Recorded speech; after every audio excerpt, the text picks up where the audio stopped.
Hello once again from Mattioli Arena here in Leicester. We've got the second session coming up on day one of Group 4 of the BetVictor Championship League. There's 7 groups in total. Of course, we've already got Hossein Vafai, Sijal Wheat and Karen Wilson into the winners group. So 4 more places to be decided, the first of them tomorrow night when this group comes to a conclusion. But it's a big night of snooker. And these are the matches we've had so far. Stuart Bingham, good start for the former champion. 10 years ago now he won this Championship League. He's won his first 2 matches. Matt Selt lost his first 2. Mark Selby's only played 1, but it was very impressive. 2 centuries against Selt. And Joe O'Connor, of course, runner-up to Selby last year in the Championship League. He's won his first 2 over on table 2.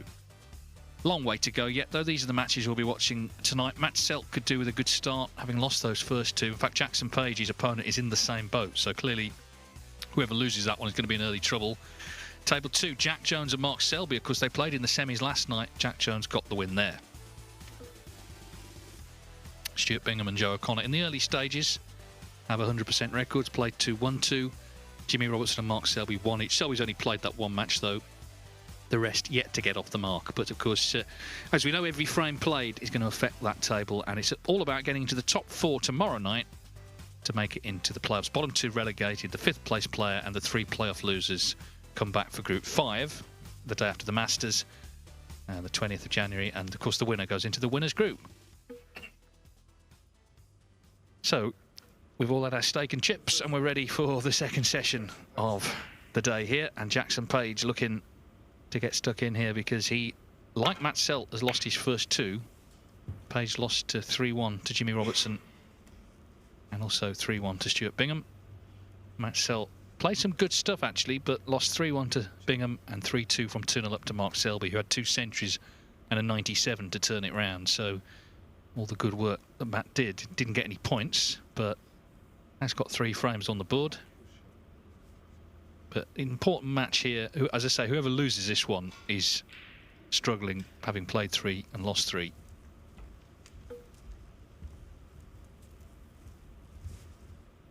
Mark Selby, Jack Jones on the Matchroom Multisport YouTube channel. A bit of a heavyweight clash there. Jack still here. Day 7 for him. 4th group in a row. Also still here is Dominic. Still chewing my steak, Dave. I spoke to Jack, actually, Jack Jones, and I'm very pleased to report that his neck is a lot better now, so hopefully he can get some wins under his belt, and who knows, he may make a 4th final. I did see him upstairs. I said, you know, is it time you got through a group? He said, well, I wouldn't know what to do with myself if I wasn't here. So it's a sort of quirk of this event, really. You do get another go. And obviously, he's come close, very close to winning all 3 finals.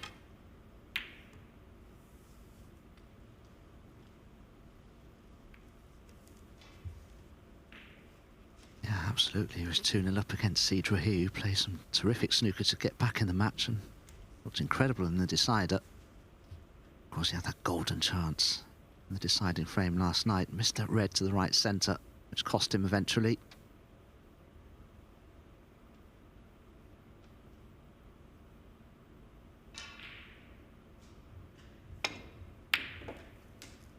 Oh, beautiful shot from Matt Selt. Expertly controlled for position on the black. He's one of these players, Matt Selt, who plays every shot from a technical point of view.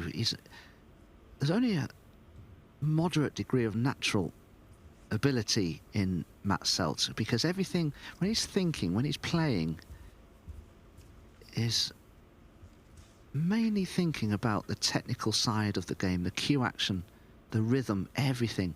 Whereas natural players tend to look at the object ball in the pockets and allow their natural fluency and technique to take care of itself. The technical players, the other way around, they look at everything from the bridge hand backwards. They think that way as well. So they are some of the most methodical players that we have in the sport, the technical players. Yeah, I mean, you can literally see Matt working out the shots. You know, he's, as I say, played some good stuff today without quite closing out a couple of frames. And, of course, these are short matches. So if it goes wrong in the odd frame, you are going to lose. But anyway, he's in first. starting 2025 in 33rd position in the rankings. 60. Big year for him, he turns 40.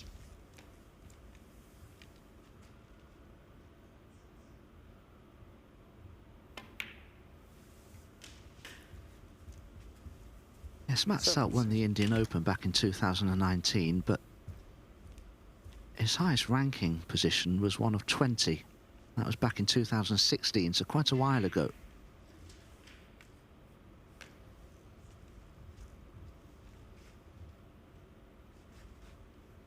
Yeah, not all ranking events are kind of equal in terms of the ranking points, because it's all based on prize money. Some are worth more than others.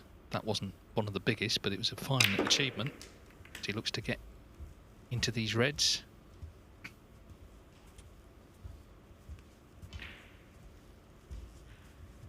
I think after that match with Artemis Sissins that he lost in the deciding frame, I think he damaged his cue and it's under repair at the moment. He's had about 15 cues that he's managed to assemble and try out in the last few weeks. In fact, I think he did a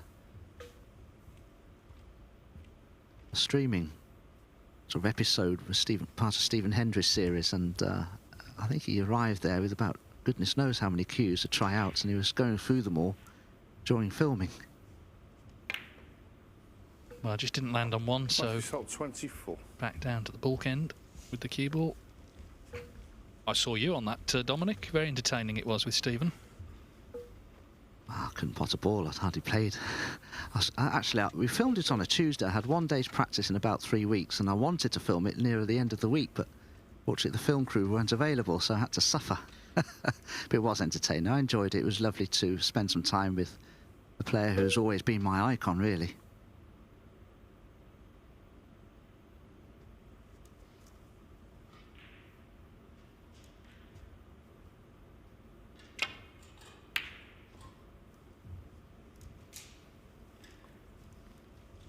Selt is aware how dangerous Jackson Page is. Of course, a bit of a protege of Mark Williams in that area of South Wales that's produced so many fantastic players. Ray Reardon amongst them. Of course, Mark, Doug Mountjoy.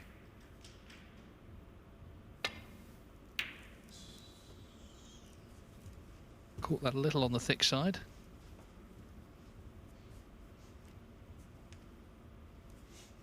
Yes, I think the history of Welsh snooker goes right back to all the coal mining villages and towns, where you always had these coal mining institutes, and lots of the players played, and some of them became wonderful amateur players, and some of them even professionals, and it all stems from there, really. It's got a wonderful history, Wales, in terms of the snooker players that it's produced.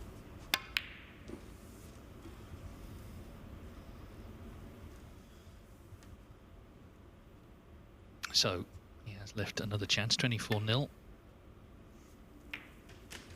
Well,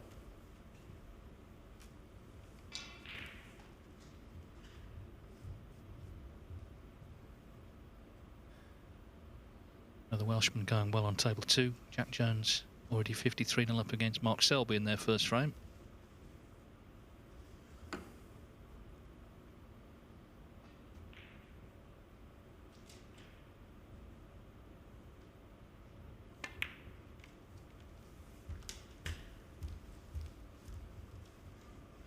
Players are happy to leave themselves reds along this top cushion.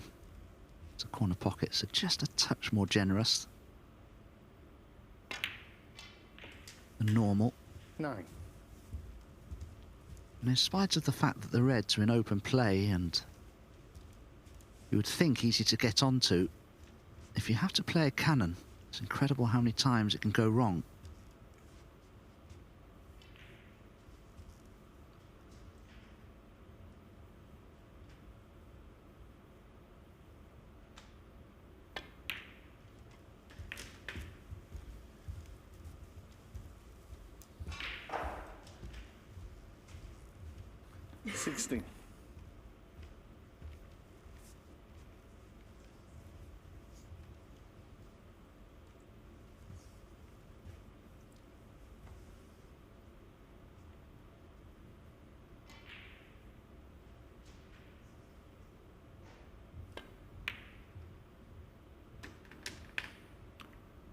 70.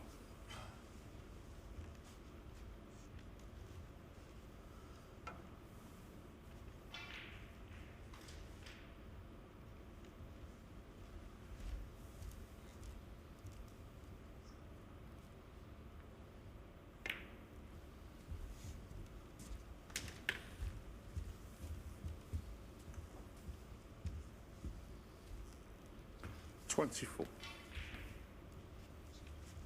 One of the reds that Selt would like to get rid of is the loose one to the left of the pink there. Because if you could remove that one, there'll be an extra red available into this right-hand corner pocket. 25. Now he could play to rest upon that red that I've mentioned, the leftmost red. That would leave him in good position also.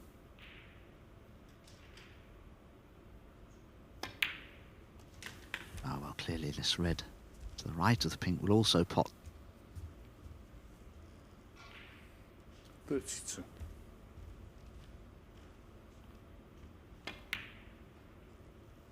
$33.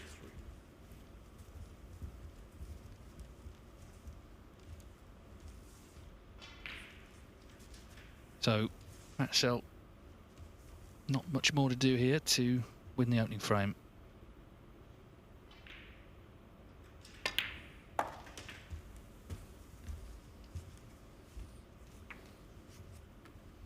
As I say, although he lost his first two matches, he's got 3 frames on the board. He just needs points now, and of course, if it's level on points, it goes on frames 1. So, even though he lost those matches, they could come in handy tomorrow on the countback. 41.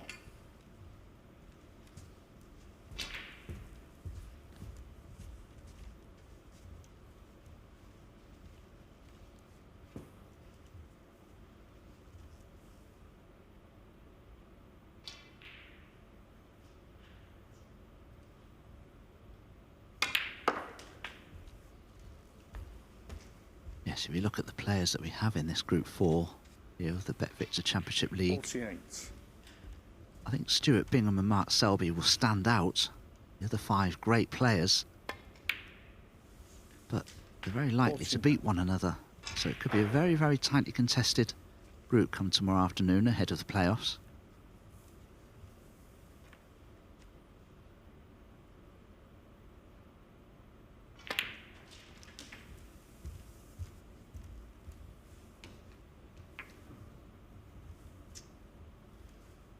$56. Well, the frame is safe, so not too much pressure now on this attempted red. He may have to apply a bit of side spin to the keyboard to make the potting angle.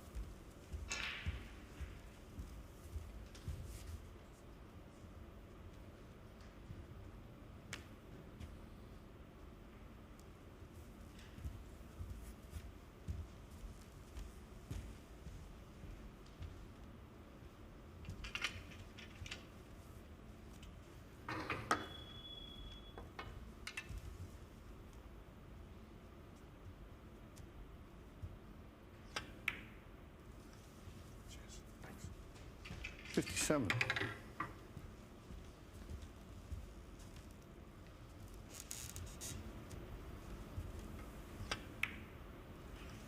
Cheers. Thanks.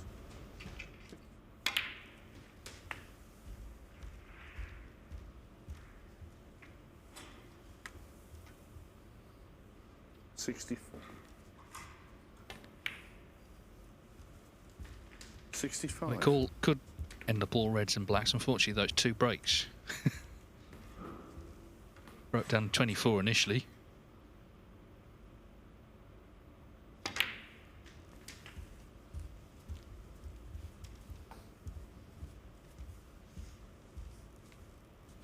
$72.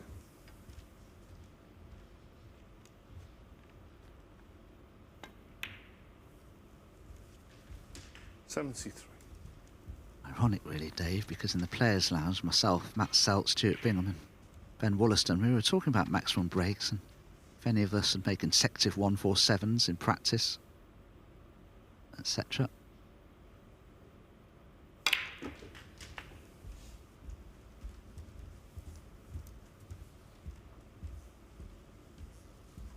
80.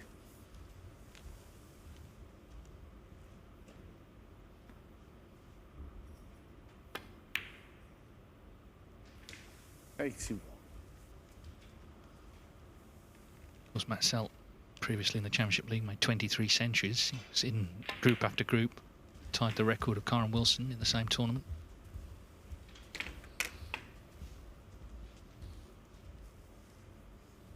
$88.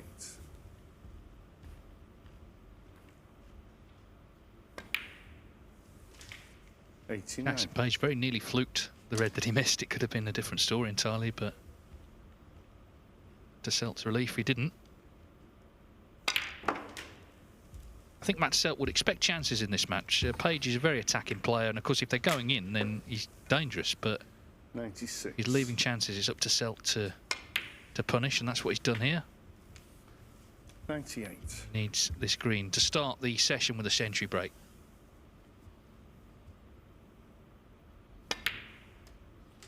$101.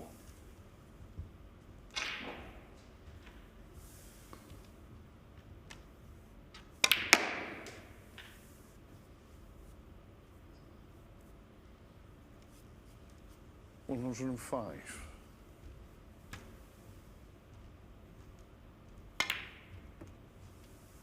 Misses the blue, but 105, a nice start to on the first frame. the second session here for Matt Selt, who leads Jackson Page 1-0.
$105 from Matt Selt to start the evening. Table 2, Jack Jones started with a 127 against Mark Selby. Second frame. True Multisport Matthew YouTube Selt. channel with that one. So, a brace of centuries. Been high quality snooker all the way, hasn't it, in the new year? Didn't take the players long, seems to get back into the swing of things after the festive period.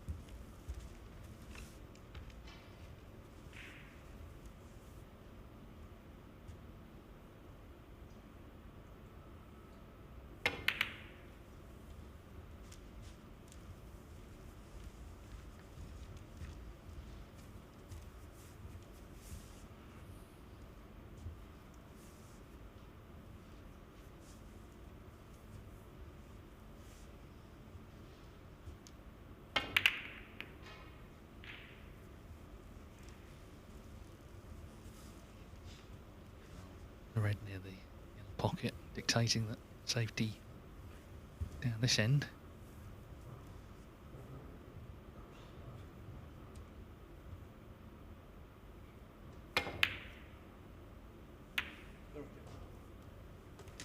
Matt, you've had a bit. You've had a bit. He actually played the shot well because he got the cue ball back to where he wanted to, so it's going to be the little diddle up to the black.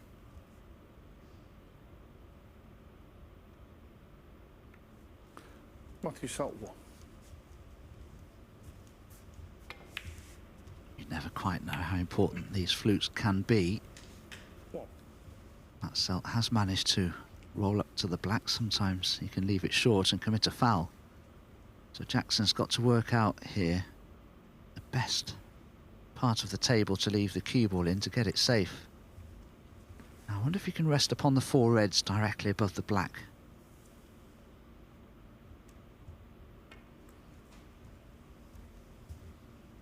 Oh, he caught the wrong red. Needed to catch one below it. It would have been okay then. That Selt probably just having a look to see if the pink spot's free, because he could play for the pink from this red. But if the pink will be tied up as a result of it, maybe he'll leave it there.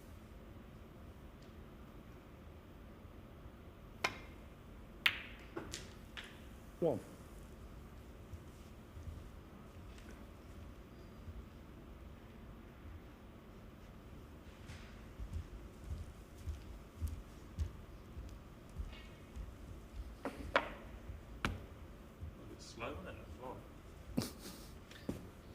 Well, Rob Spencer showing his ruthless side there, the referee. It's just down really quick, Matt. That's what it is.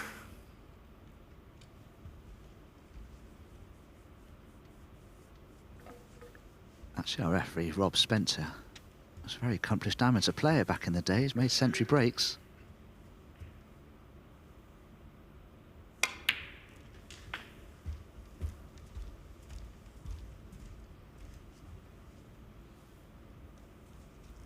Three.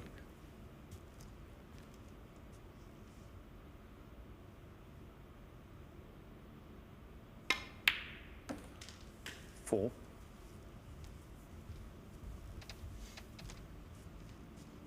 Because he has so much angle on the blue, Matt Selt could, if he wishes, take the cue ball into that group of reds. If he wishes to avoid them, he'll have to play a shot around the back of the top and side cushions.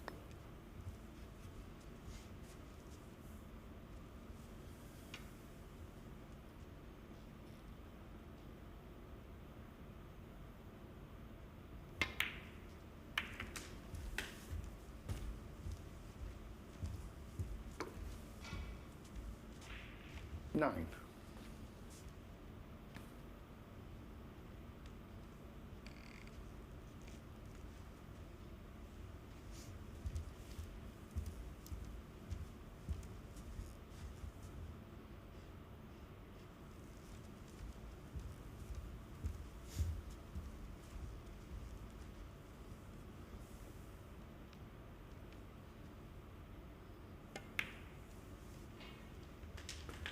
Ten.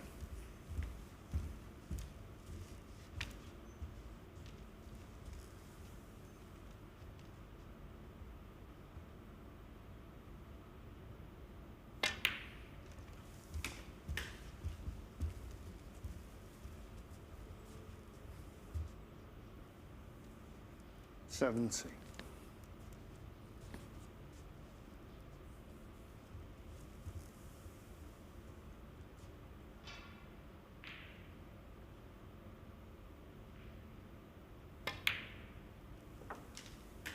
80.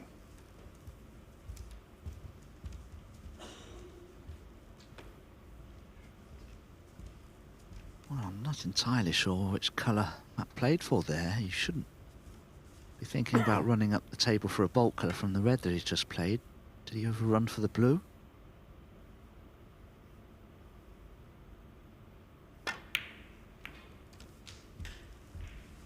It's just slowly going wrong. He was fortunate, though, to be on that brown in such a way as to cannon the green to be on this red.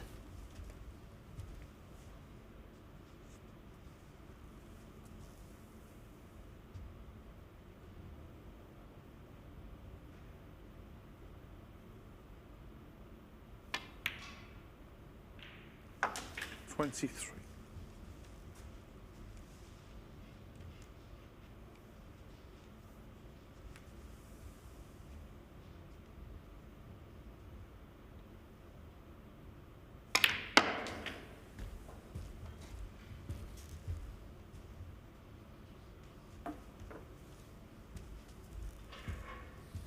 27.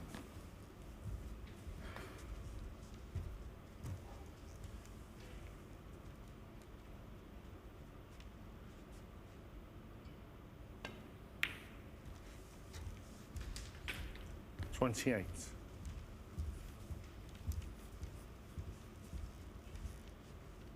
'We'll have to be a little more precise now positionally, Matt Selt. He's running out of easily available reds.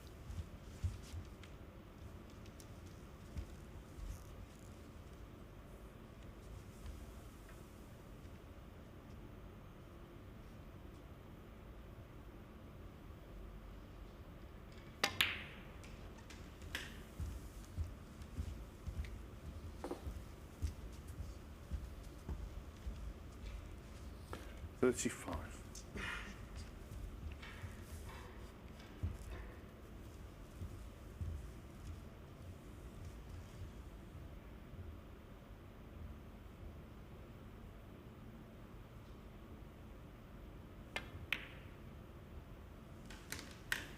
36.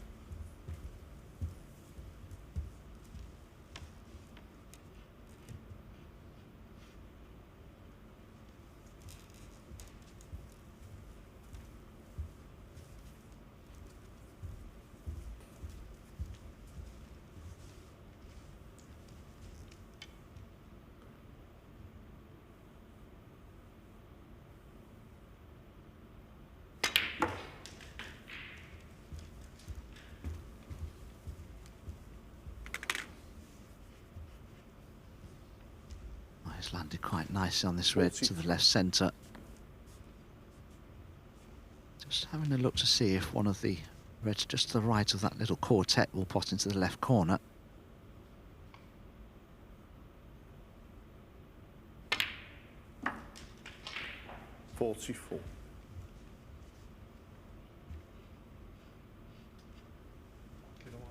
Yeah, sure. Yeah, asking for the white to be cleaned, and important juncture in the match really. Jackson Page has just left a couple of chances. That's all it's taken to lose the first frame, and of course the red in this one to far corner.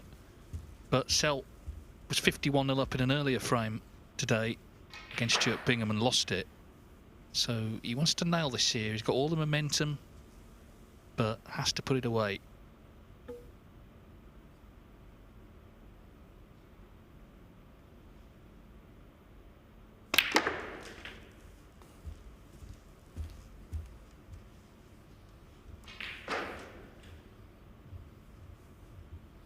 $51.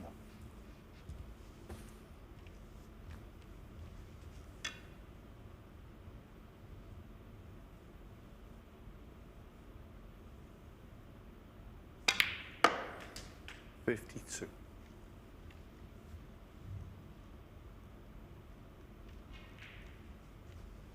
Just needed that cue ball to run through an extra couple of inches. He's very straight on this blue now. Wanted to be able to play that one remaining loose red, just the right of that little group of three there that would have potted into this right corner. And see, in fact, if anything, he's just the wrong side of the blue. So he has a lead of 53. The blue would be 58. That's a choice here. He could just run through and play a mid-distance red to left corner.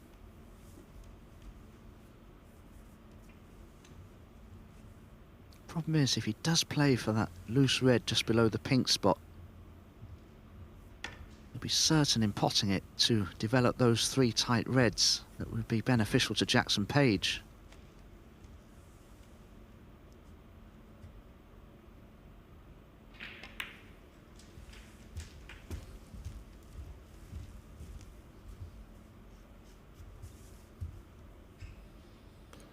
$57. Yes, he's left this more difficult than it should have been, certainly.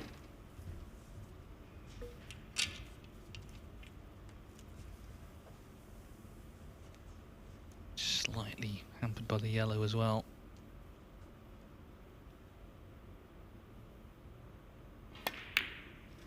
Good pot. 58. Make him feel good. So the black is for 2-0. That's an impressive start to the night for Matt Selt.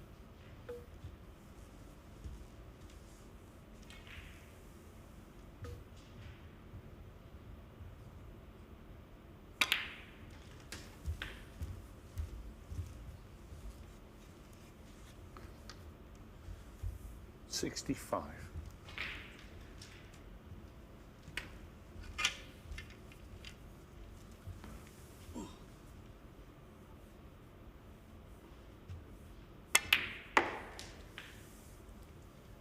$66.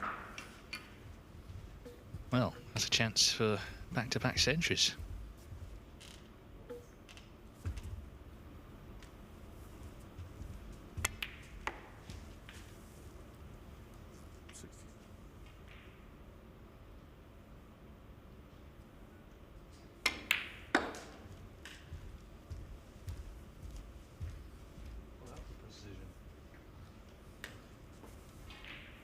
$71. Look at that for precision, he says.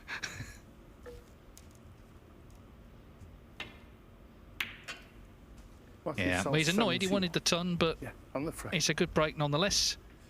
And Matt Selt, really no time at all, has taken a stranglehold on this match. He leads 2-0.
Now this is table 2. Mark Selby 1, Jack Jones 1. Jones made a 1-2-7 in the opening frame. Selby not quite a century, but a frame-winning break in the second. But 30 in front here misses that red as he was just looking to be in a good position to take a 2-1 lead.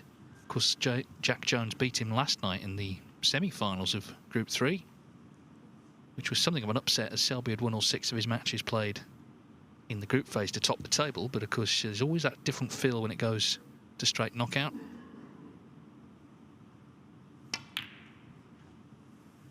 Yeah, well, it seems every time we come over to table 2, no one can pot a ball. But anyway, not our fault, I don't think.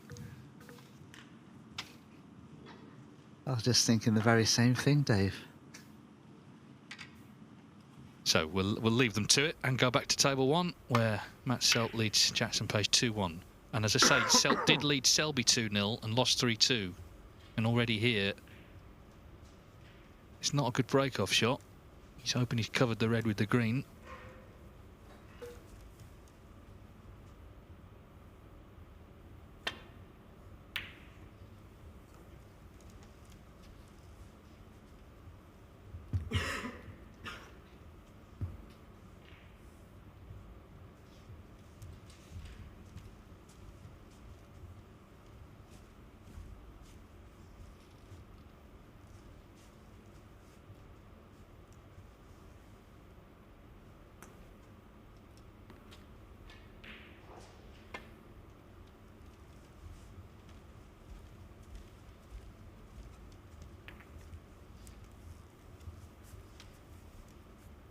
Jackson will certainly have a go at this red to the yellow pocket.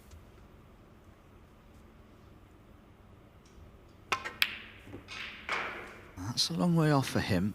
Oh, hang on. Where's this red going? Oh, it's gone in the pocket. Another fluke. Well, this is crazy, what happened here. I mean, can't make that up, really.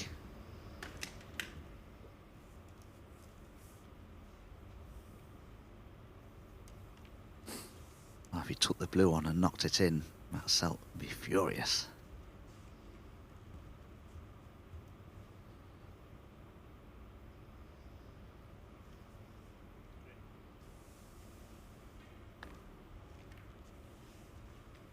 Jackson Page 1.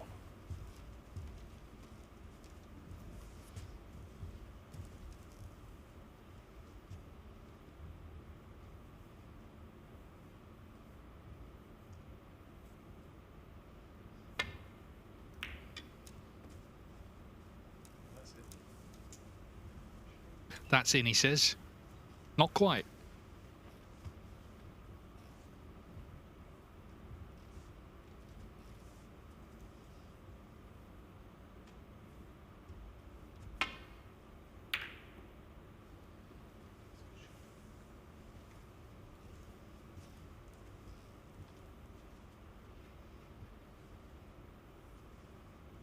Oh, good shot, Matthew Selt.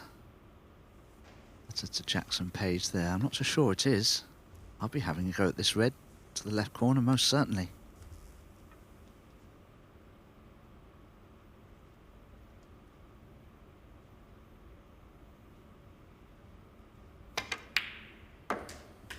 What?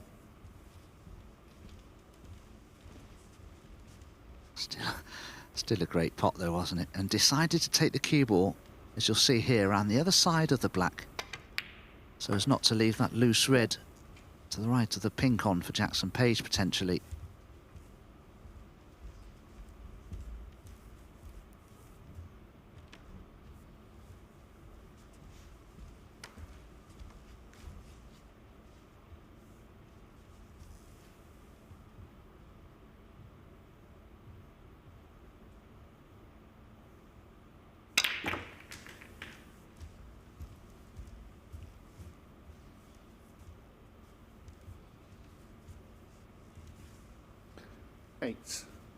Still has a red to the right centre, but you can see how awkward the queuing will be.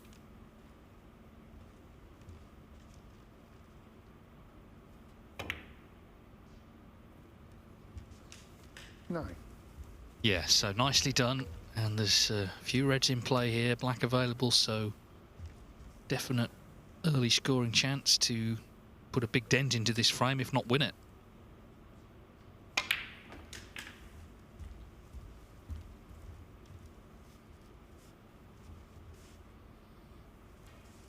$60.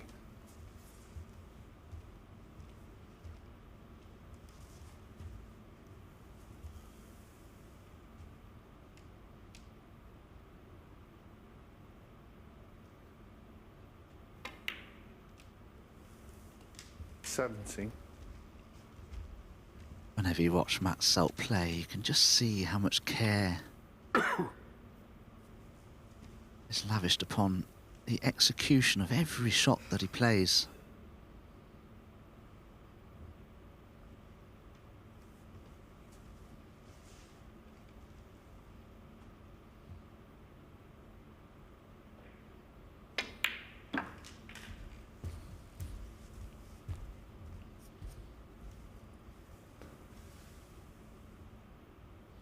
$22.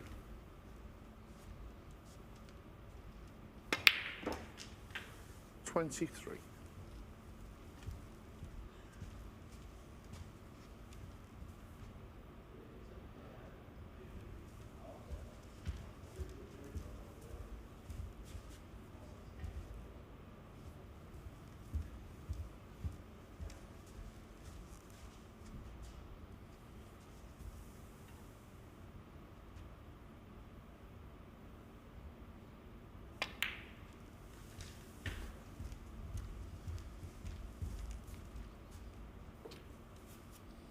Well, that may not be 28. one of his Sunday best. Can he still roll this red in with the rest and run through for the black? Or does he have so much angle on the red that the cube would run through into another red and cause problems?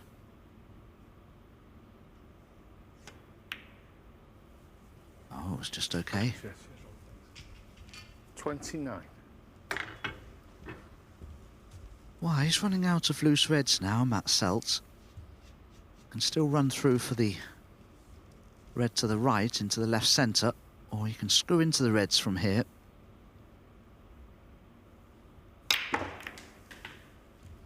All he needs is to be on a red.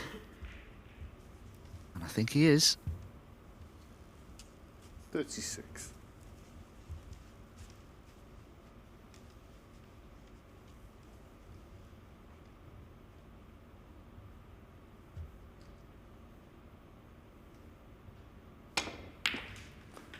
$37.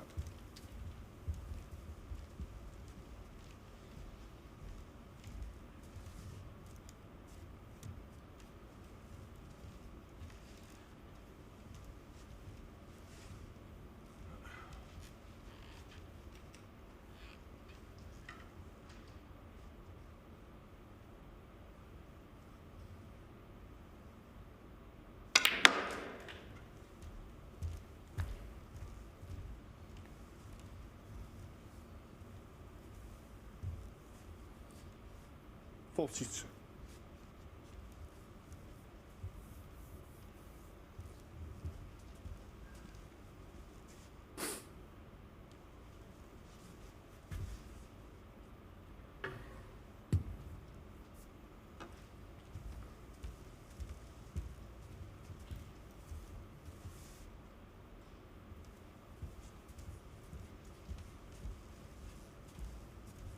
Well, I suppose you could say he's on choice of 3 reds in a fashion, but not ideally on any of them. Just looking for one good positional shot here, Matt Selt. And then you'd expect him to go on and make enough to win frame and match from this attempt.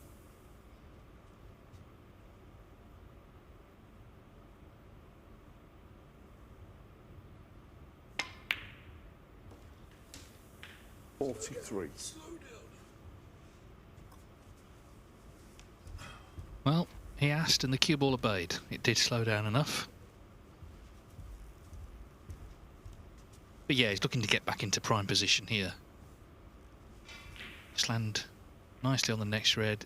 There's enough there to get this one.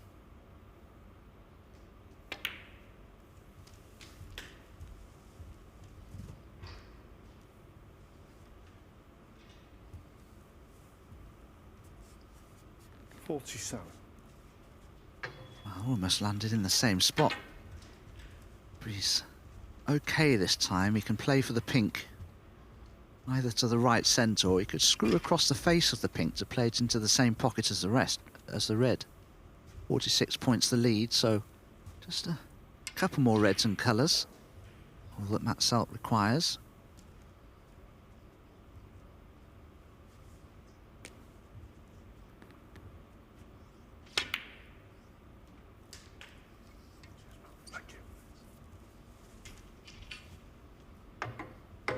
Matt will know that the pink spot's occupied, but the green spot isn't, so the pink will then go on the green spot, which is absolutely fine from Matt Selt's point of view.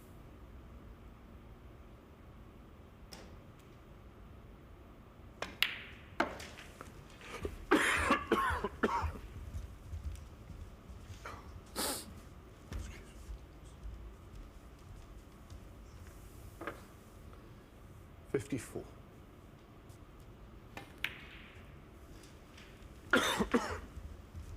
$55. So black and one more red required, and it'll be an impressive performance from Selt. As I say, he showed some good form earlier, just didn't get the wins in those matches against both Stuart Bingham and Mark Selby, two world champions.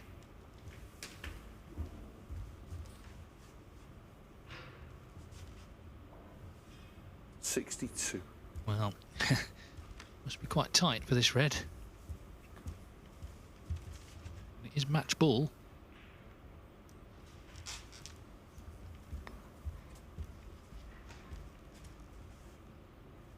Well, that doesn't tell us a lot, but Matt's convinced it's still pots. 63. Yes, so pretty authoritative performance this, and he'll be back later, Selt, to play Jack Jones with his first point on the board. Jones has just gone 2-1 down to Mark Selby on table 2. Well, he's missed that, so it's only one snooker needed. We were kind of sort of giving him that black, but not quite over the line yet.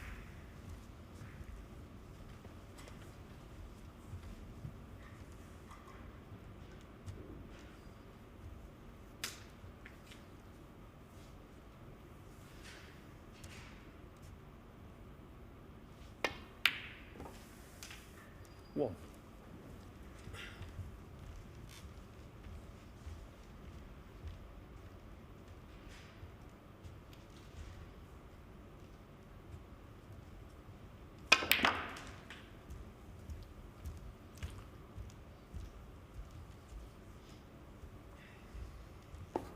Both green and pink provide an excellent target 8. to try to get the cue ball in behind.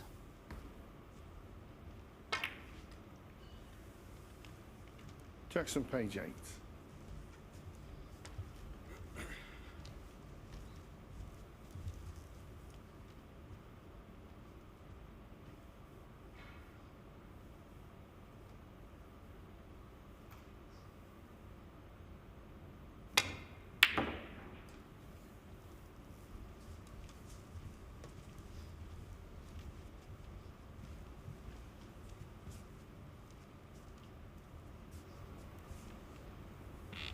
Whenever you need one ball to secure frame and match, it seems to always elude you.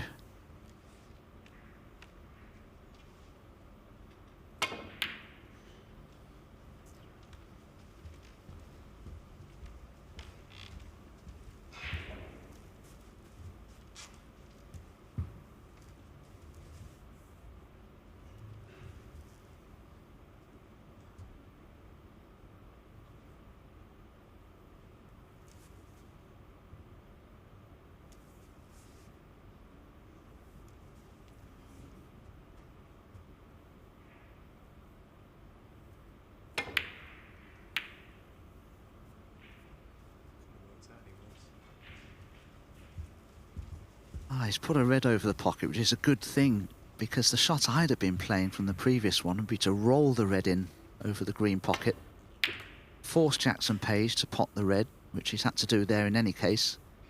And now, because he's only on the blue, One. he's going to need 2 snookers instead of 1.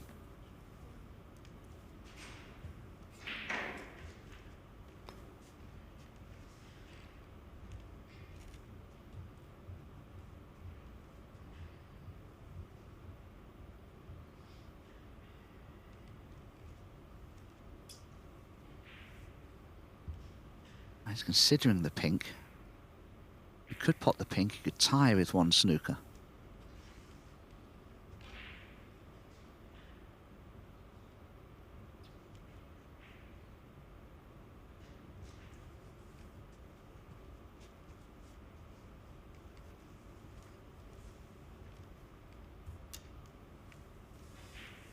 Tougher than the blue. Has to get this, otherwise he's surely done this match. And it goes.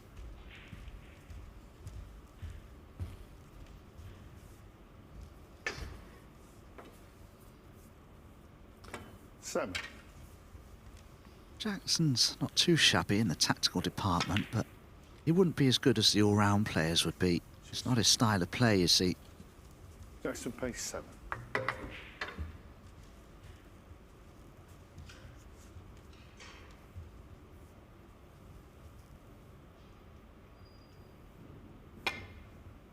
Foul. Matt, what have you done? Well, what you've done is you've hit the yellow. 4. So now, 43 the difference, 43 on.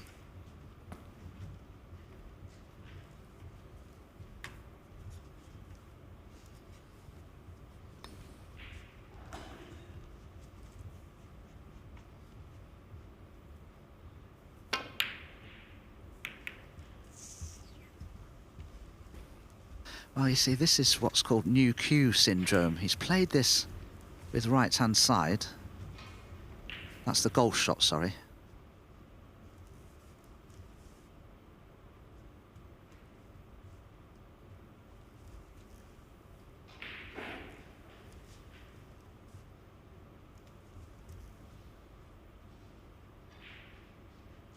I mean, the Championship League used to be played at Crondon Park, didn't it? Which was a golf club. That's where it started in 2008, down in Essex.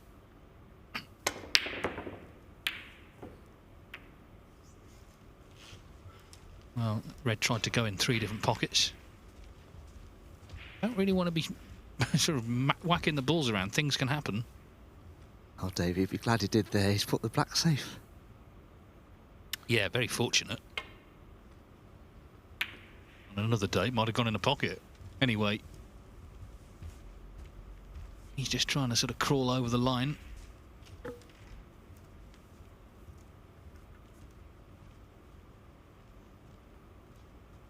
Well, this may be a snooker. You can see it is, I'm sure of it, but you've got to make sure that one of these reds finishes up the table towards bulk. That will do very well. Excellent shot. Can Jackson play the red past the pink and run in behind it? Very tight.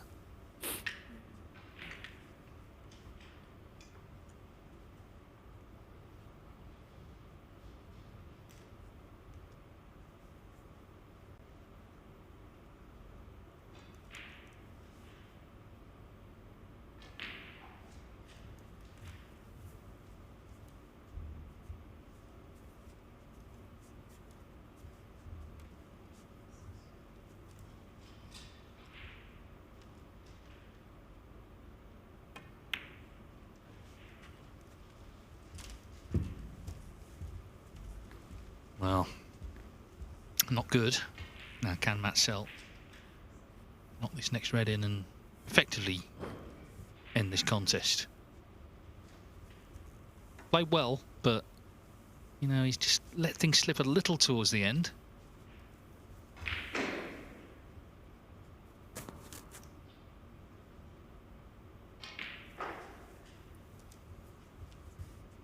Again, I'd be calling my opponent's bluff here. I'd be trying to roll the red in past the green. If it stays right over the pocket, you're forcing Jackson to try and get onto the black from it.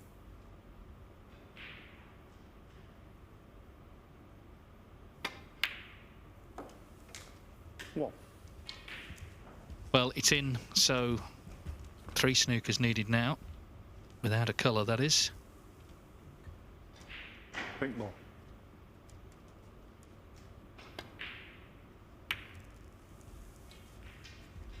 Matthew Selt 1.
Yeah, I mean, there are spots on the table for snookers, but that's not one. So can he just clip this red in? And that will be that for sure. There it is, and there's the handshake, the concession from Jackson Page. So he has now played 3, lost 3, but Matt Selt collects his first point from Group 4 of the Championship League with a 3-1 victory. We'll have a short break, and we'll be back with Stuart Bingham against Jimmy Robertson.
Welcome back. So there's the one result so far. Matt Selt beating Jackson Page 3-1 in this session. Mark Selby 2-1 up against Jack Jones.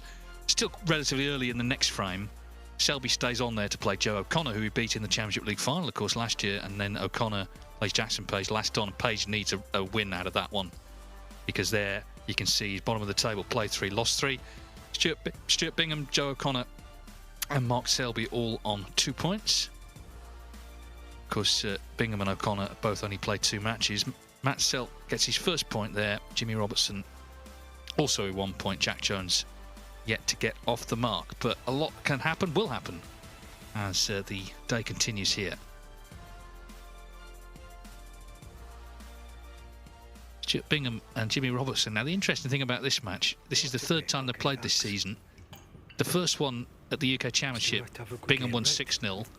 The second one at the Scottish Open, Bingham won 4-0. So it's 10-0 this season to Bingham. So Jimmy Robertson, I'm sure, would like to stop that run. Jimmy Robertson the break. 6-1 overall to Bingham on the head-to-head. So Jimmy's not had a lot of success against him. Let's see if that changes here. He's had a bit of success today. Beat Jackson Page 3-1. Then he lost 3-1 to Joe O'Connor. Bingham beat Matt Selt 3-1. Jackson Page 3-1. Stuart Bingham, obviously one of the big hitters here, former world champion, former winner of this actually 10 years ago now. Same year he won that world title. One of those players you just kind of expect to be in the playoffs, but he's got to actually get there, and if he can get a couple more points on the board, he will be.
Yeah, as you said, Dave, Jimmy and Stuart, he's won the last 10 frames. They were joking about it upstairs. Jimmy was saying, do you think I can win a frame off you today? And Stuart was saying, yeah, I've been lucky with my draws this season. I've played you twice. Yeah, you did get these matchups sometimes. This recent times, Zhou Yulong and Anthony Hamilton. Zhou Yulong just keeps beating Anthony for some reason. Heavily as well.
Yeah, the white's just landed really awkward there for Jimmy. I'm not sure he can get to the middle of the white to pot this long red.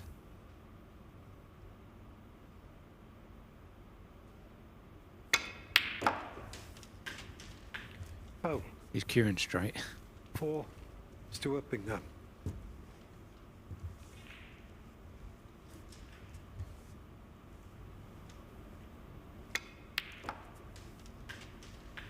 Oh.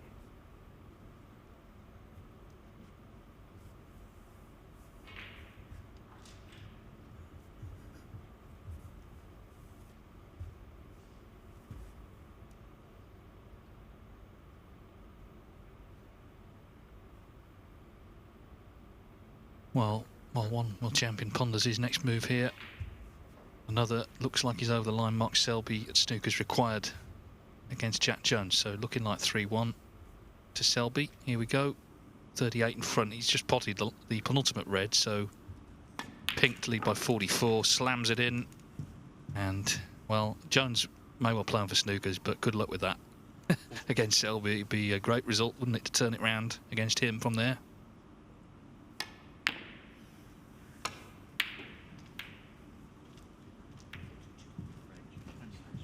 And there's the handshake. So Mark Selby, the winner, 3-1. That's his second win in this group. Meantime, Bingham went for the long red. Now then, Jimmy, a chance here to get going. OK, the black's covered, but pink and blue are available. Jimmy Robertson, the world number 36 currently, former European Masters champion. That was back in 2018, a world ranking tournament. He had a good run in Saudi Arabia this season in Riyadh, the ranking event there. Got to the quarterfinals. You enjoyed that trip, Ben, that match with Zhang Anda, where he had the 4 total clearances. Yeah, it proves not to have too much expectation, because going into that match, I played well the matches before, and I thought someone's going to have to play really well to beat me. And he definitely did that.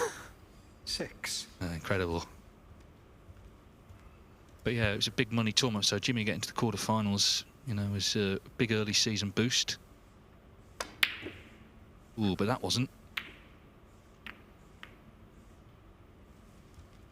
Yeah, because the quarterfinals in Saudi Arabia is more than like a final of a home nation. So, yeah, if you do well in the right tournament, it can really move you up the rankings. Well, as I say, went wrong unexpectedly there.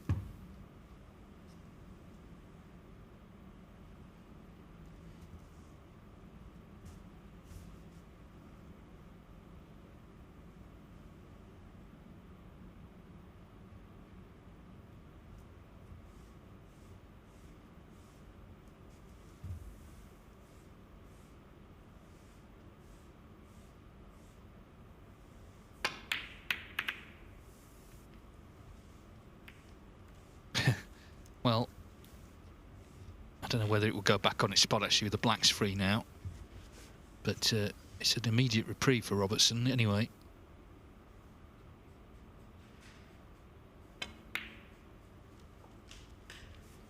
One.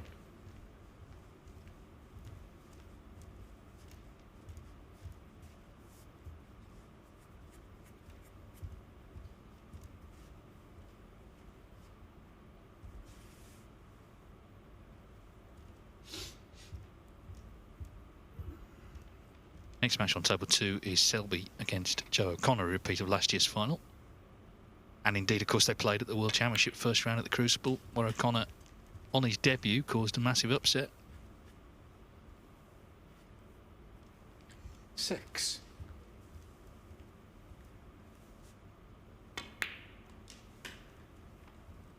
Sam.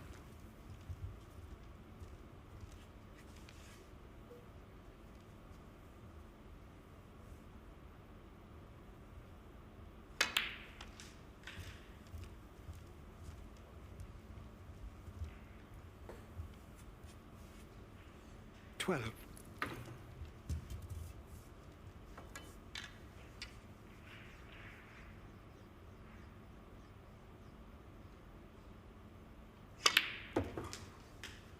Thank you. 13.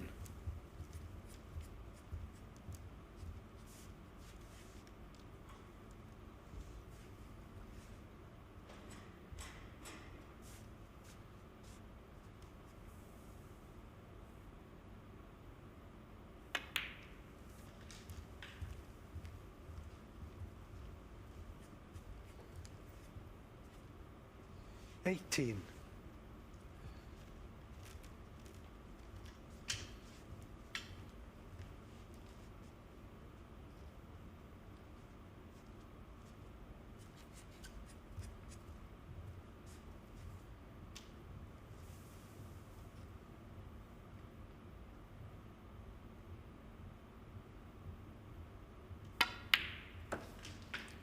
$19.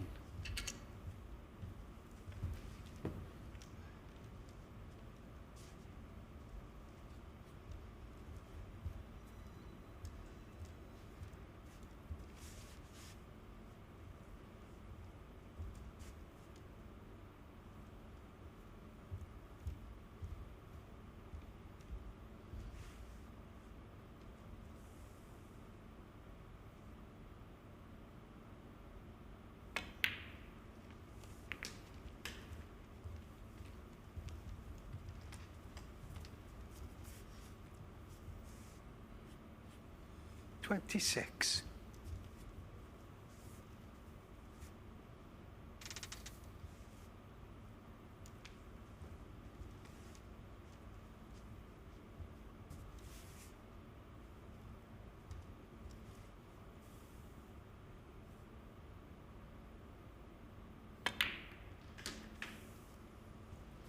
$27.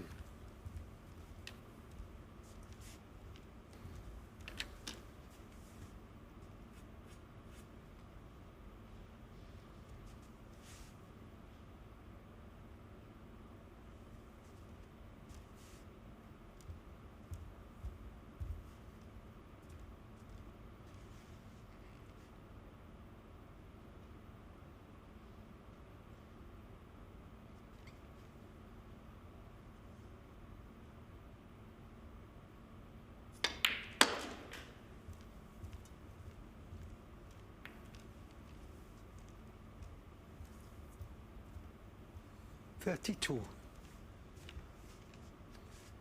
Played that pretty well, but he's not quite perfect on this red.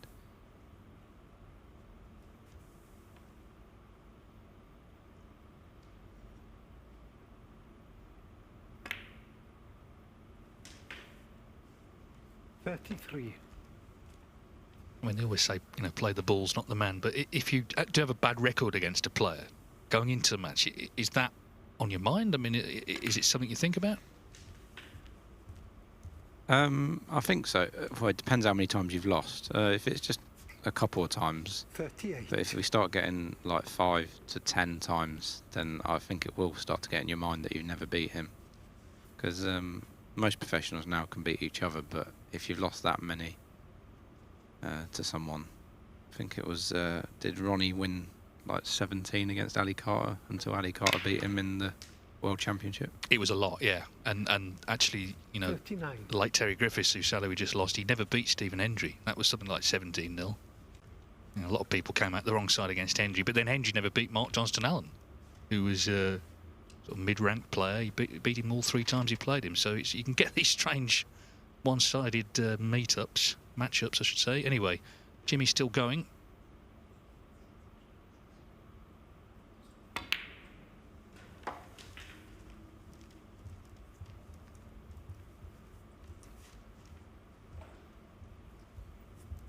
Yeah, if you just tuned in late and wondering what we're talking about, this season they played twice, a 6-0 and a 4-0 Bingham. So Robertson 10-0 down on the aggregate this season against Stewart.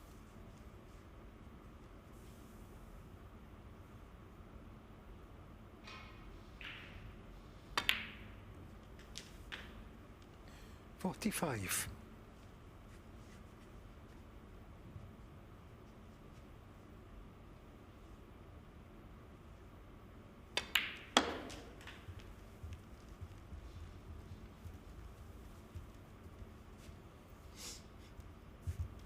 $50. For just a red and a black wall, Stuart will need snookers.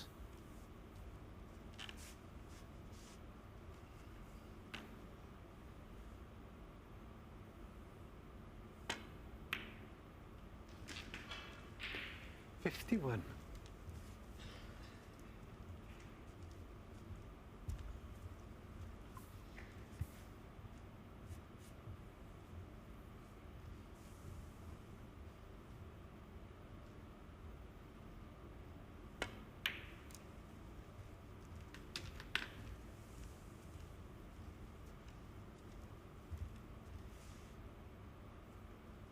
Well, 58. one snooker needed. He'd love another red in though.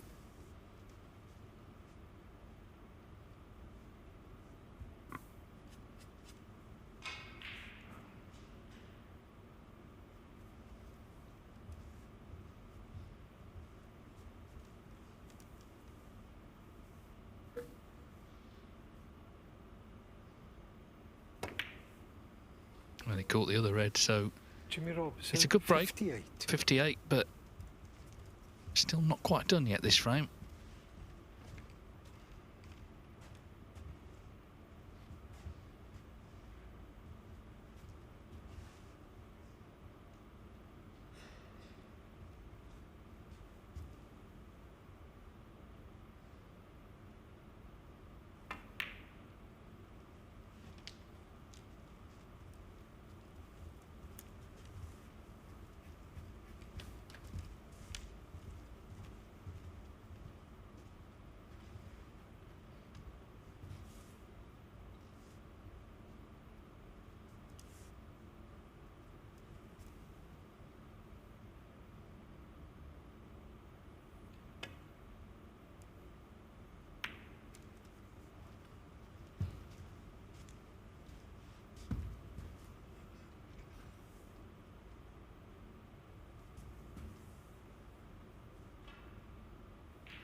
One.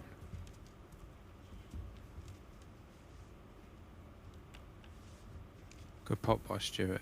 He can get 3 reds, 3 colours, and then lay a good snook on the last red. One. Yellow and brown are also in good positions for snookers, so it's not. Jimmy's definitely not safe in this frame yet. 7.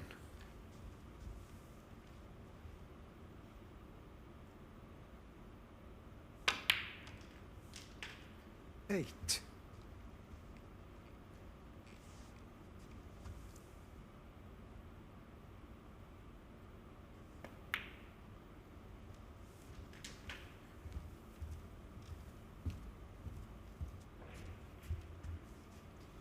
15.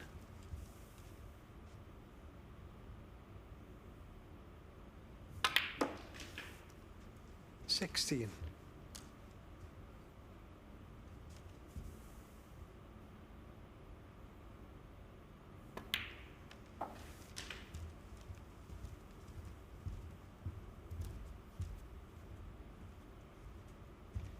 23.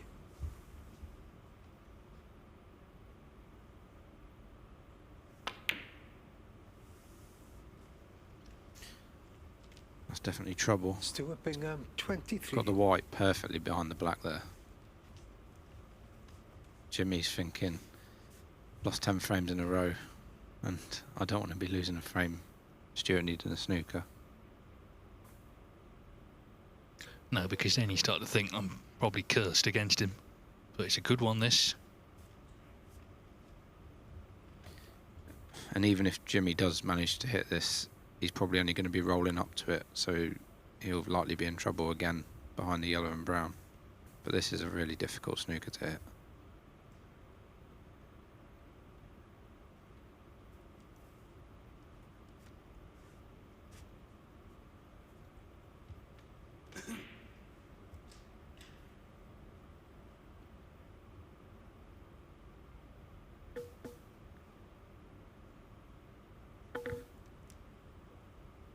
Yeah, he just didn't quite get on the next shred he needed. If he had it done, we'd be into frame 2 now.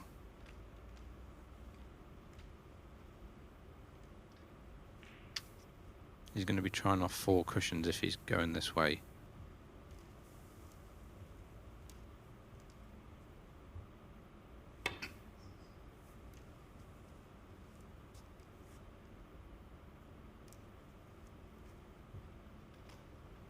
Foul. 4. Stuart Bingham. Great effort there by Jimmy, but probably going to be snookered again in a minute.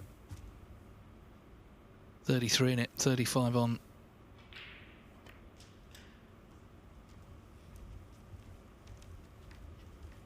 Got so close, didn't he?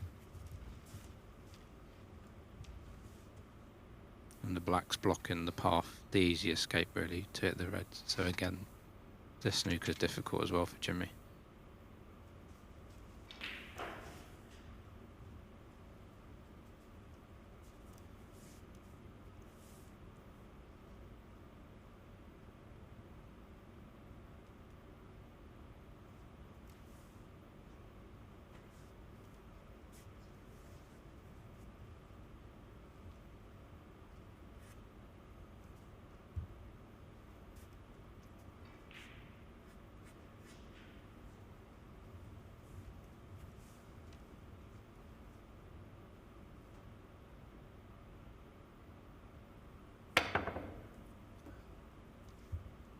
Free ball. Foul and a miss.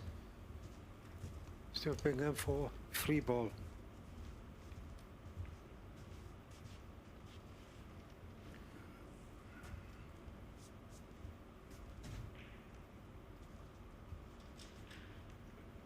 Blue ball.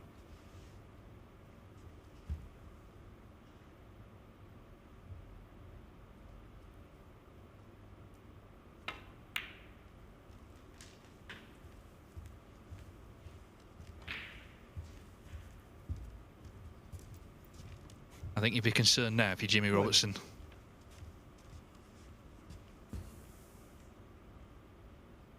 And this sort of hoodoo that Bingham has got over him threatens to continue.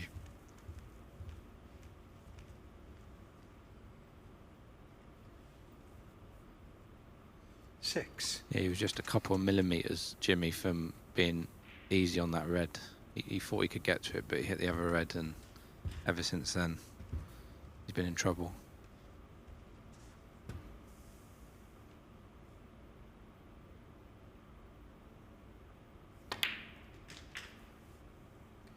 Seven.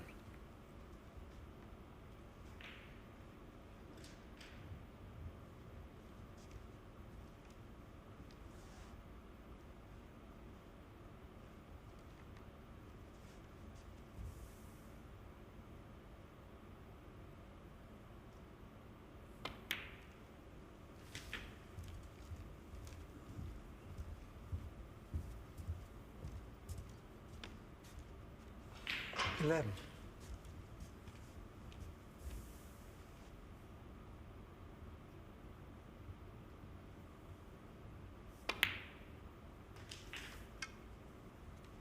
Thirteen.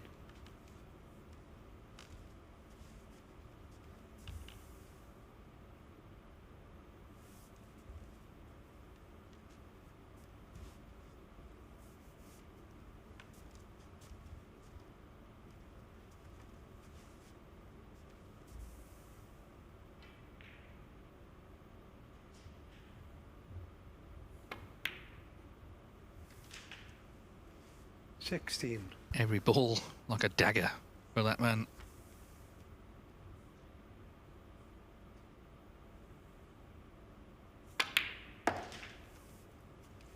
20. Bingham really making sure of these. He knows what an early blow it is to land, particularly, of course, coming off the back of those two matches we mentioned. It's almost like a continuation.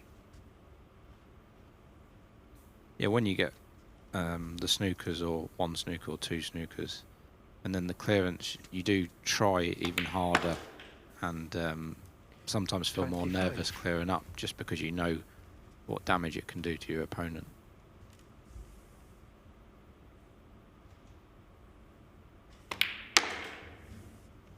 $31.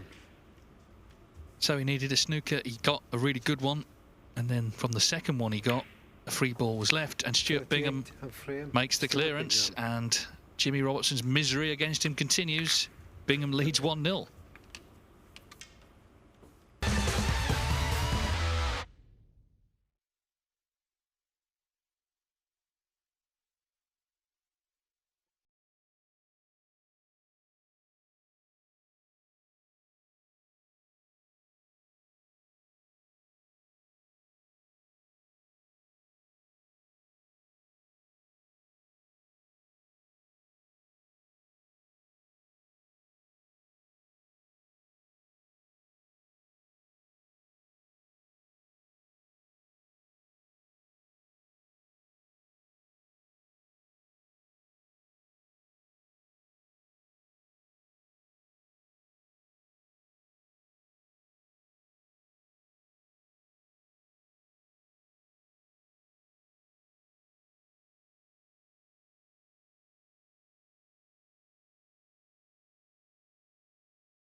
So Jimmy Robertson was going very nicely, but Stuart Bingham got the snooker he needed and then made the good clearance. He leads 1-0. Bingham's already won his first two matches Thank you. today. Second frame. Stuart Bingham to break. Robertson has won one of his first two. Table 2, first frame, Selby O'Connor. Meantime, what is that, Stuart? And again, been, if anything, a little fortunate not to leave something easy on here.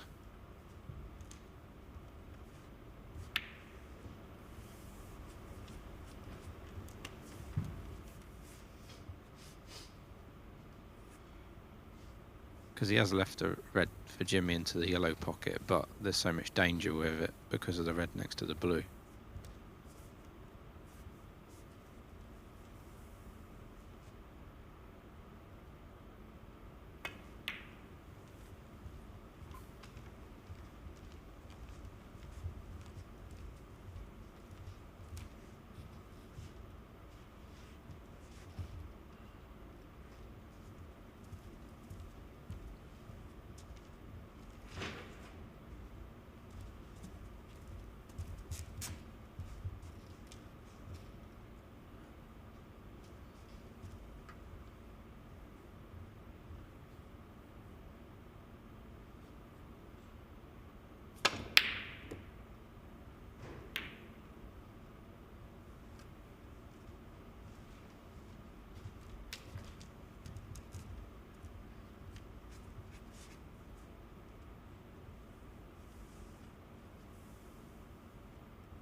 1.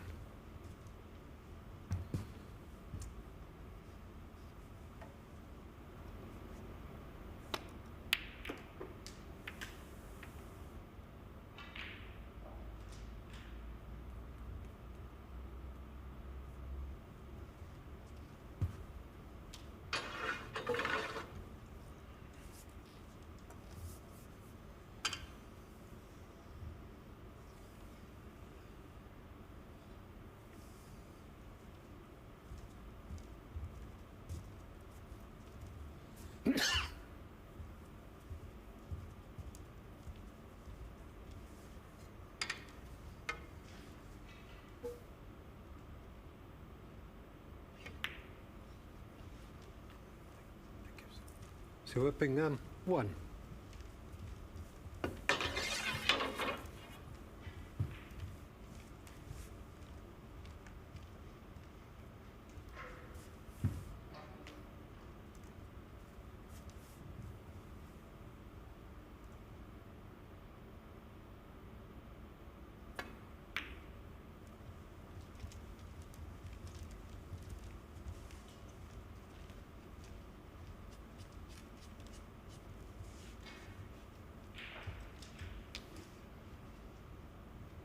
I think Stuart's coming off 2 cushions to try and glance a red to come back into bulk.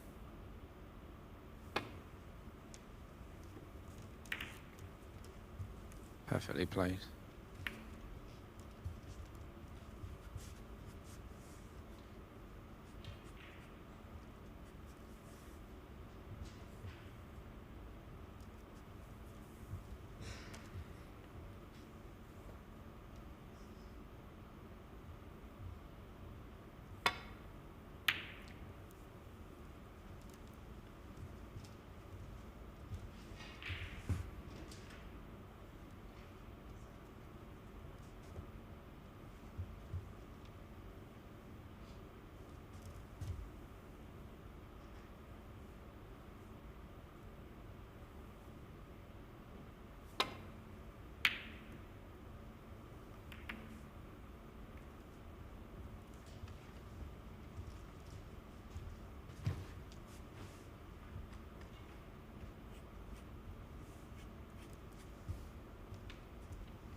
Yeah. I mean, it's only 1 frame, but it's a short match, and to lose the first frame the way he did, it's a bit demoralising from the off. It's not like this is a best of 19. 1. Flashbacks to recent times against Bingham. One of those matches was in the qualifying for the UK Championship, so that's actually here in Leicester, and the Scottish Open up in Edinburgh.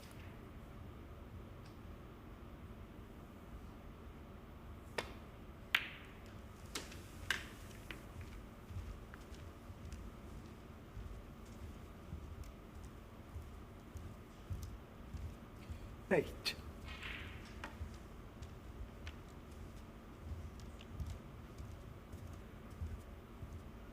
Yeah, it's just the way Jimmy lost that first frame.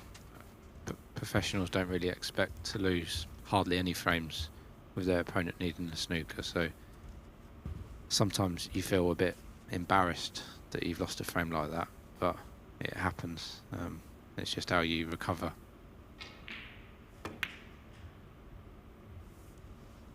Well, you've got to be So we're Bingham ready 8. if a chance comes, and that was a surprising miss from Bingham. Seemed to be nicely in.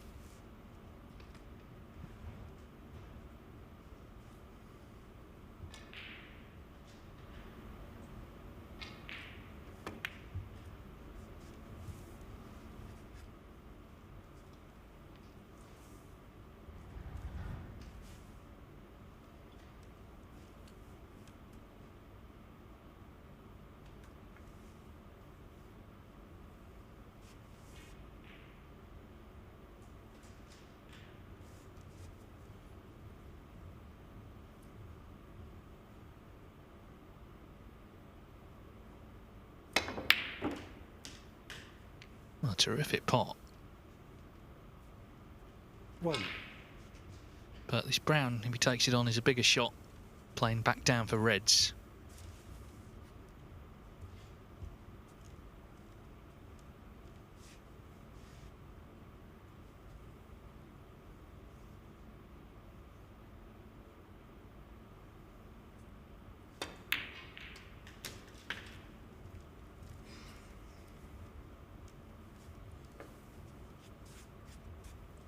Yeah, 5. nicely done. So he's away in this frame. 6. Mark Selby's just made a little clearance to steal the first frame against Joe O'Connor. 1-0 to Selby over there.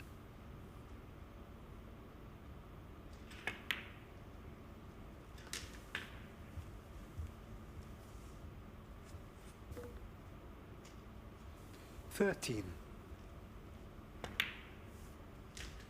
14.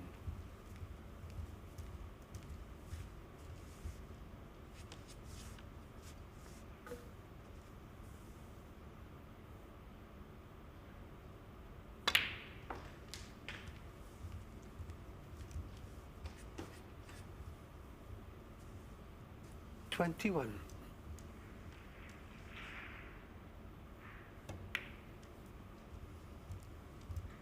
22.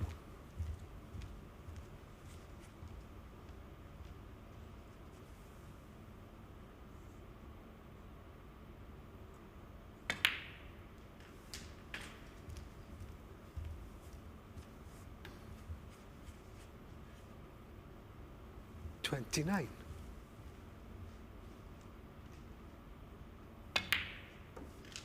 30.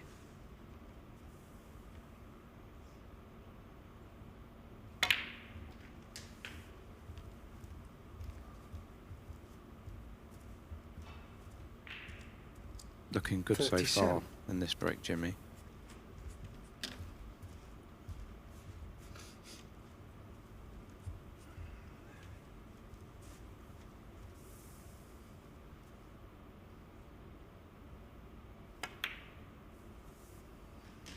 $38.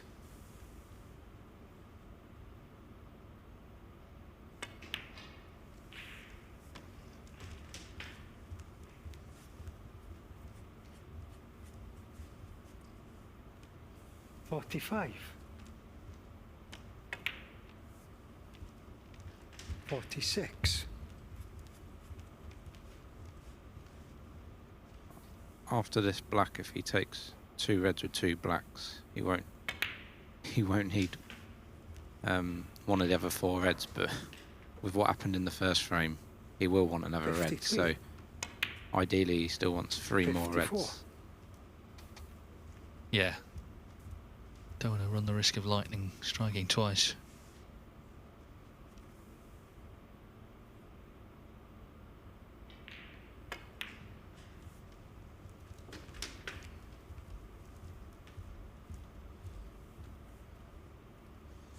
$61.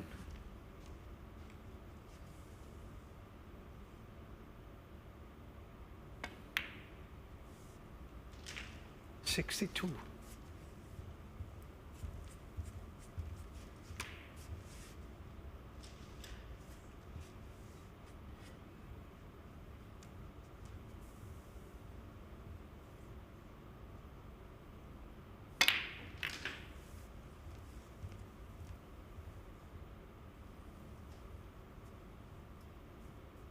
69.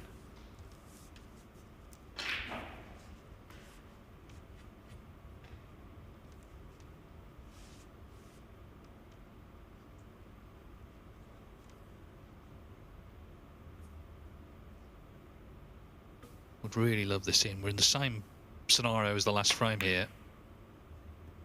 Difference being the red's gone in, so it looks like it is Robertson's 70. frame. He's taken these nicely. The first red and brown were nice pots, and he just kept going. And also, he's taken them quickly. It suggests he's feeling confident.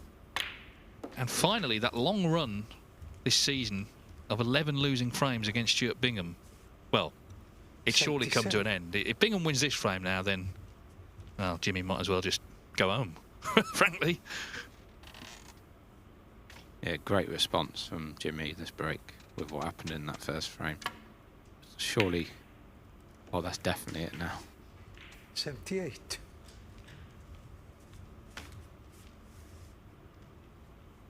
Yeah, just like the way he's taken them. You know, he's not looked reticent at all.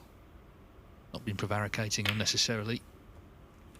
So a really good 78 from Jimmy Robertson. Putting to one side what happened in the last frame. He's finally won a frame against Stuart Bingham. It's one each.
So it's 2-1 to Jimmy Robertson, and Stuart Bingham stole that first frame, but he's made a few errors since then, and they've contributed. But also, of course, the other contributing factor is Robertson's general attitude. He's looked positive, confident, and he's getting, so far, the result he was looking for. Just needs one more frame to take his second point in this group.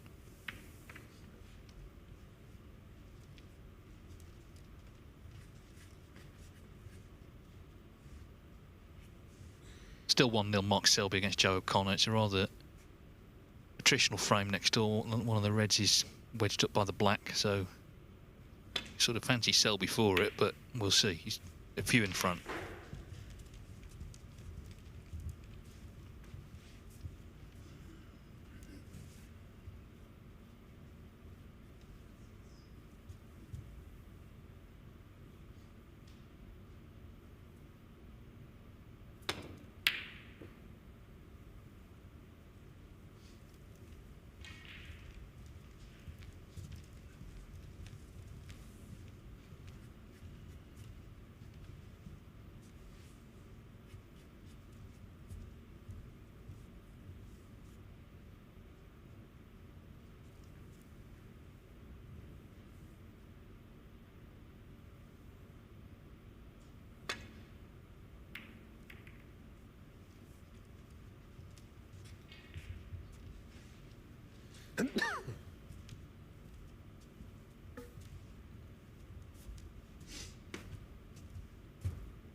One.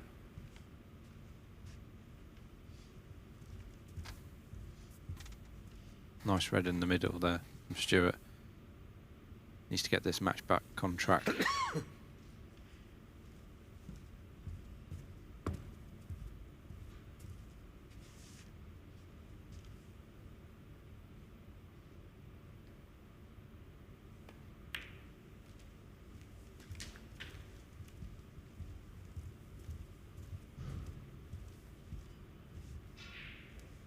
Six.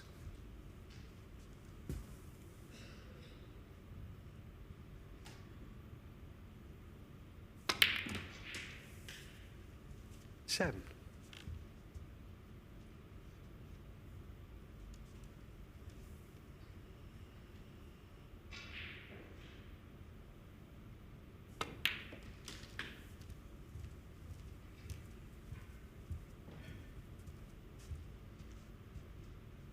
14.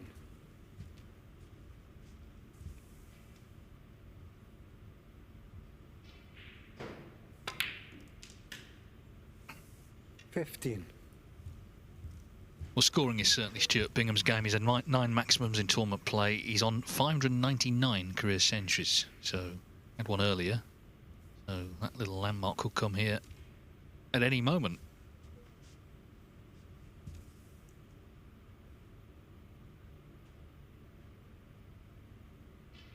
Yeah, I think Stuart will know that as well. He's a man that knows his stats, but Stuart that won't Bingham, help things. 15. That Miss Black. No, it's not going to be happening here. Not yet, anyway. Yeah, a few mistakes creeping in now for Bingham. Just out of nowhere, really. You know, psychologically, it should have been him on a high after the first frame, but it's almost, you know, just watching the match, you'd think it had gone the other way, actually.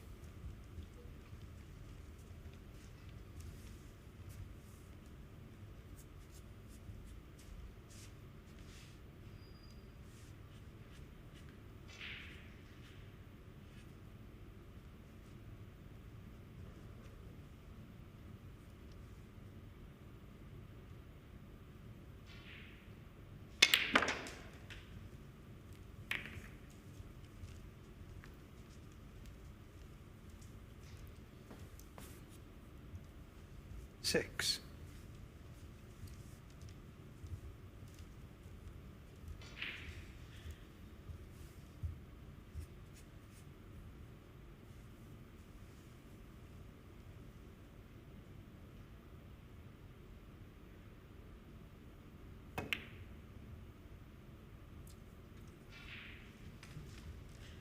Jimmy Robertson, 6.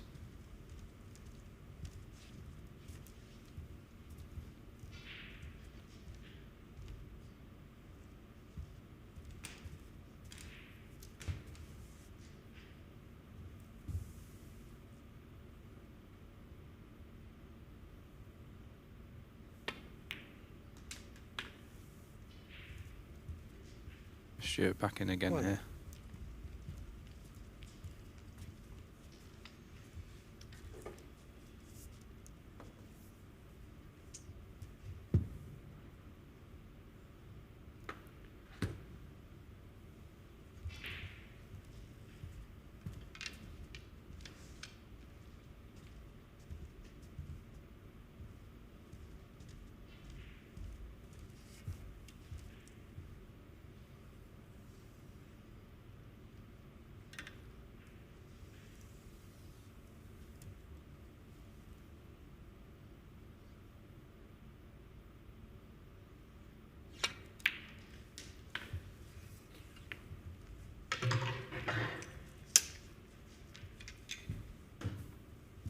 Eight. Played that well, Stuart. He just played the cannon on that red to stop the white, so he could play the red that's at the bottom, closest to the black. The red that's closest to the black.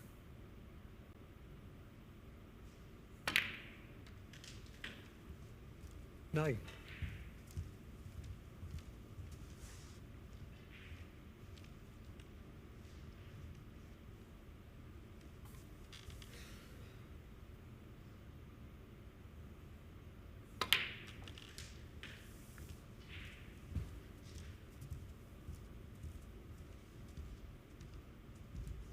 Sixteen.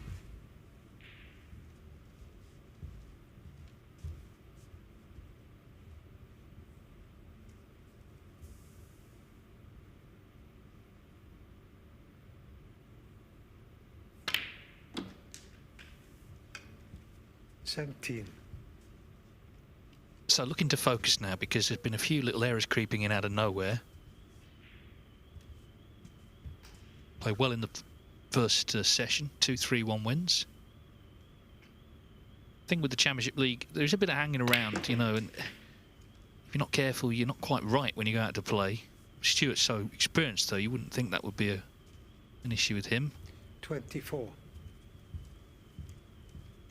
you're not careful, though, you sort of get dragged into conversations about things, you know, people with bees in their bonnets about various things, and before you know it, not quite going out in the right mindset. It was noticeable, Kyron Wilson, when he was here. Yeah, he spoke to people, but in the main, he just kept himself separate, sort of watching things on his iPad and just keeping himself focused.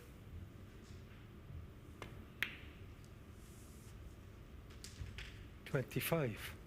Yeah, it is a more relaxed atmosphere than a normal tournament because, you know, players have dinner together in between matches and you're just not used to playing that many matches in one day. But if Stuart can still win this match, he's more or less got one foot in the semi-final, so 22. he'll sleep really well tonight if he can win this match. 33. Yeah, I mean, it would be the perfect start, obviously, to the group. If he could win all 3 of his games, he's got 3 more tomorrow, and then he hopes 2 more in the playoffs.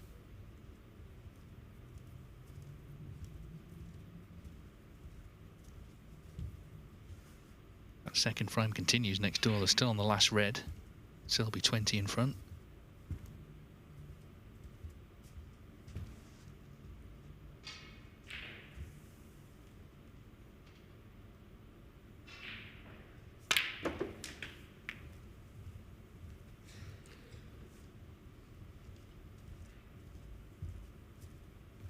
$40.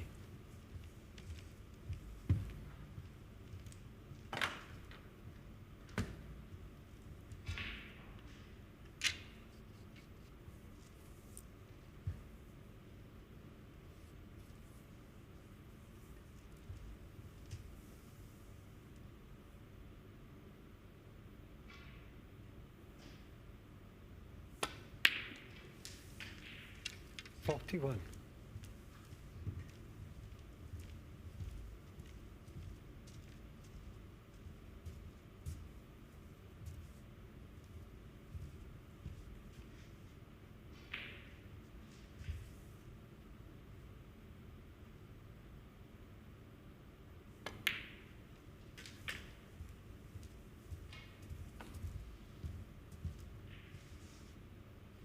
$48.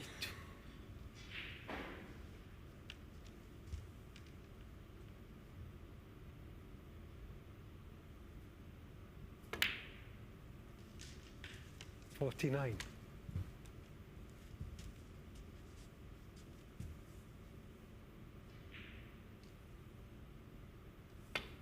So that blue puts him 63 in front with 59 on, and Stuart Bingham looks like he's going to set up a 54. deciding frame finish here.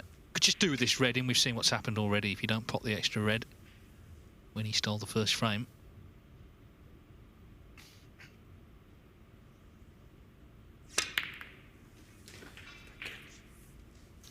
Yeah, so the frame's safe now, and now he can 55. focus on possibly getting to 600 centuries.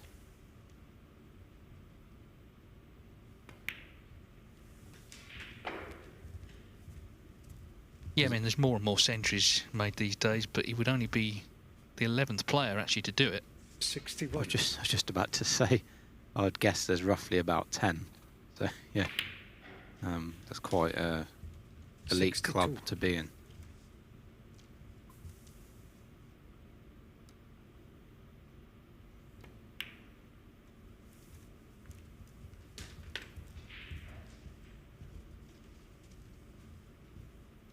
$68.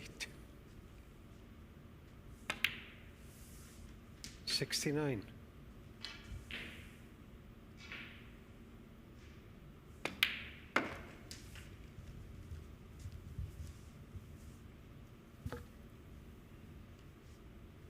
$75.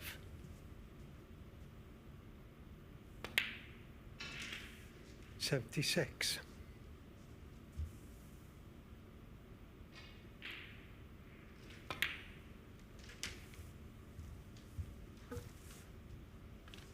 Like all players, Stuart Bingham looking to find something second half of the 83. season. He's been a bit frustrated. I know he feels he's been playing well and a run's been coming, but he's not been past the last 16 85. of a ranking event. He's been in 4 of those, including the UK Championship.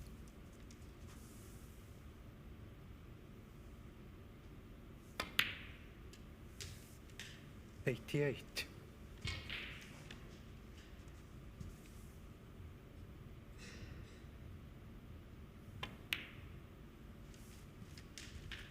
92.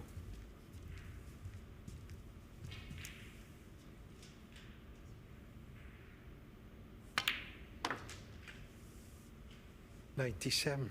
So this pink for Stuart Bingham's 600th career century, a little milestone for the former world champion. Nicely done. 103. And he emphatically levels the match up with a clearance of 110. And frame. So we'll have one more Stuart frame to Bingham. decide it. It's 2-2.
Now, table 2, Mark Selby won a lengthy old frame, second frame against Joe O'Connor.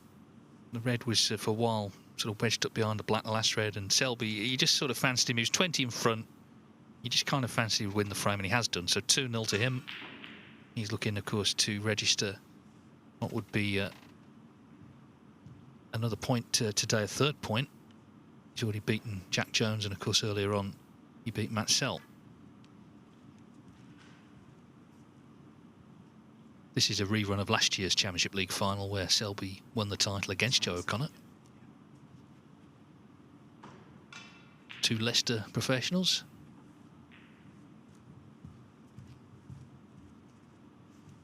But on table 1, Stuart Bingham, after that century, has forced a decider. 2-2, all on this frame to see who takes the point. If it's Bingham, it's 3 out of 3 for him today. If it's Robertson, they'll both be on 2.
One. Nice red there from Stuart. He went for it in the corner pocket because it reduced his chances of leaving a chance for Jimmy to screw back for the black. It was a good pot. A little bit thin on this black than he would like. Got to roll it as slow as he can.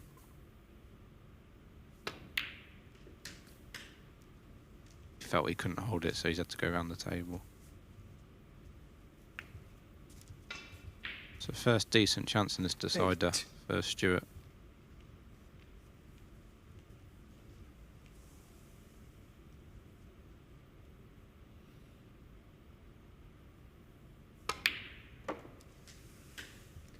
Nine.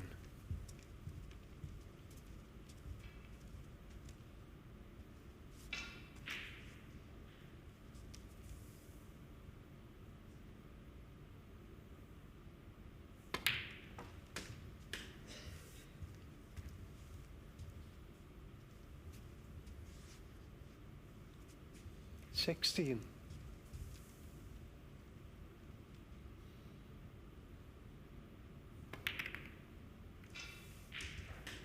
17.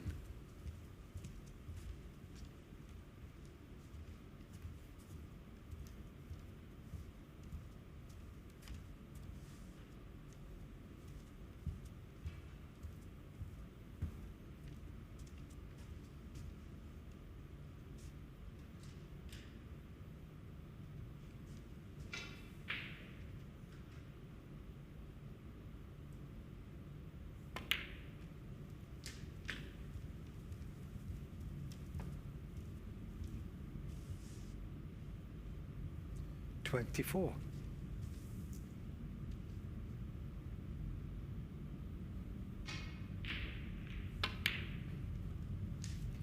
25. Mentioned this season between them, but the overall head-to-head 6-1 Bingham, so he has had the beating of Jimmy Robertson over the years.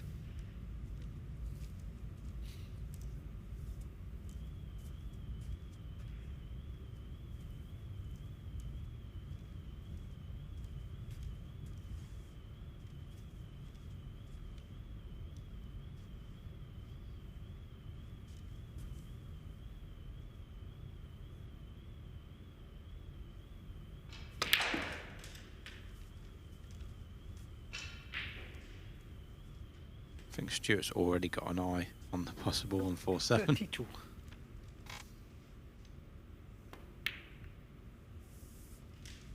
$33. We had one from Jack Jones in the first group of the week, Group 2. Stuart Bingham's looking to get into double figures for maximums with 10. And there's only O'Sullivan, Higgins and Hendry who've done that. 40. He looked like he might do it at the UK Championship, but he was, I mean, I shouldn't laugh really, but he was put off by someone coming in the arena, a photographer. 41. Just opening the door at the wrong time.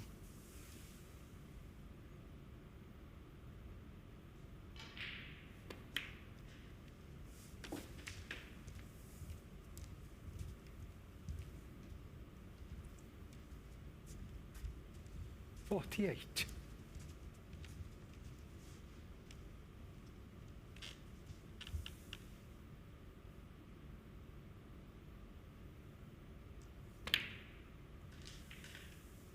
$49.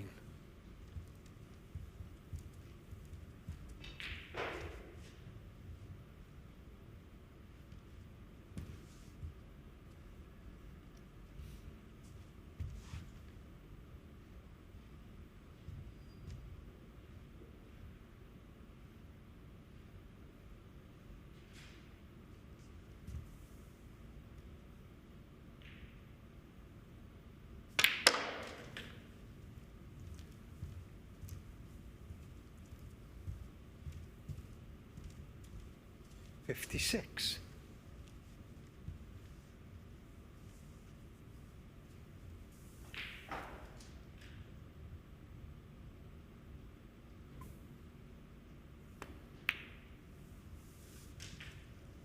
$57.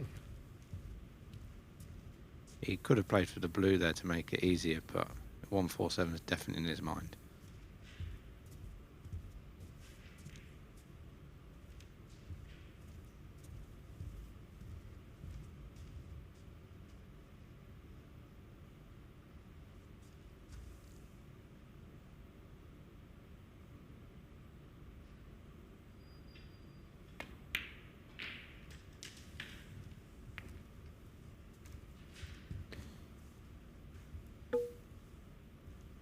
This frame still isn't over. 64. Still enough on here.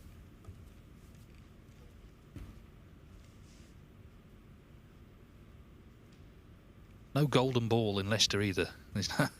There's no big cash prize waiting. £500 is worth having, and the glory of doing it, of course, as well. But he wants to win the match. If he pushed the boat out here and wasn't in the playoffs tomorrow night as a result, he would look back with a lot of regret on it.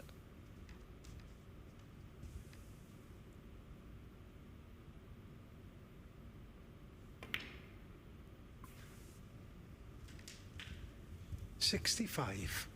Yeah, there was just no way really he could play for the black there. So he looked a bit frustrated, even though he's probably going to win the match. He desperately wanted that 147. Well, there'll be more chances for Stuart if he's still here, of course, in the playoffs tomorrow. And if he wins this frame, that looks very likely, because he'll be 3 points out of 3 for his day's work.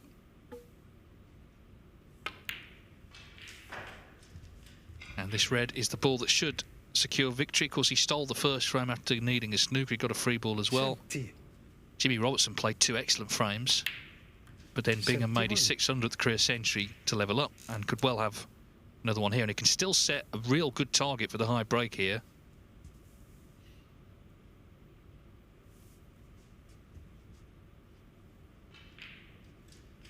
As it stands, there's a possible 145 on.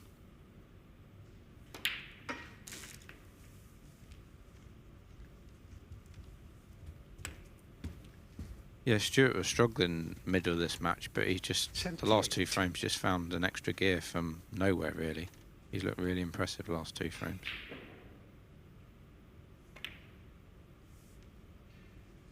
$79.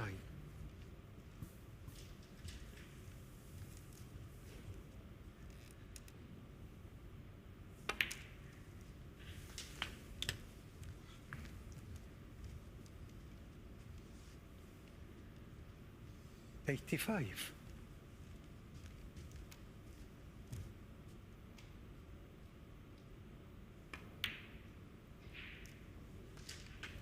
86.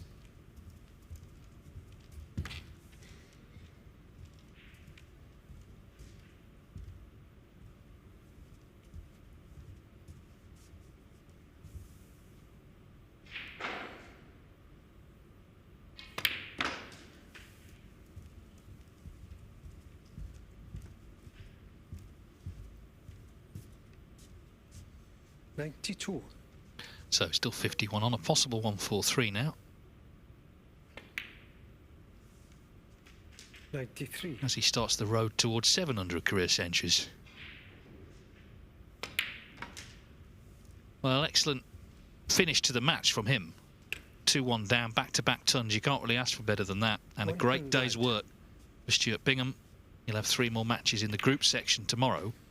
But surely we're going to be seeing him in the playoffs as well, as he attempts to book his place in the winners' group of the Championship League.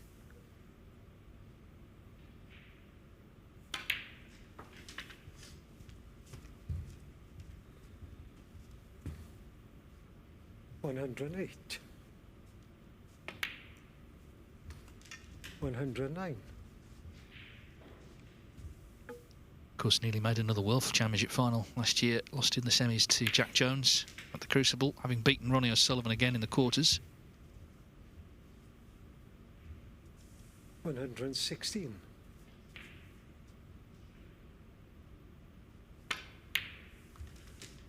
118.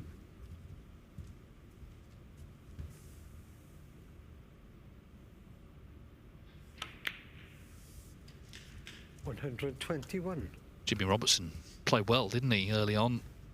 Would have been disappointed not to win the first frame, but then played really good stuff in the next 2.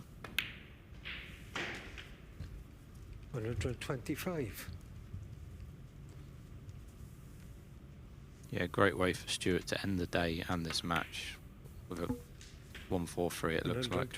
30. Could well be worth £500 as the high break in the group. 136. Just a very satisfying finish for the 2015 World Champion and indeed Championship League Champion, Stuart Bingham. Terrific stuff. Frame a match. A total clearance of 143 in the last frame of the match to complete victory over Jimmy Robertson by 3 frames to 2. Stuart Bingham, 3 wins out of 3 today. So our last match on table 1, coming up in about 5 minutes' time, Jack Jones against Matt Selt.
Welcome back to the BetVictor Championship Snooker League.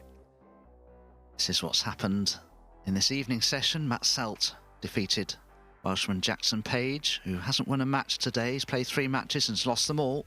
Stuart Bingham has defeated Jimmy Robertson. What a match that was. Fantastic match. Stuart Bingham making 2 centuries. He's eclipsed the 600 century breaks for his career, including that 1-4-3 in the deciding frame there. Over on table 2, Jack Jones has lost to Mark Selby by 3 frames to 1.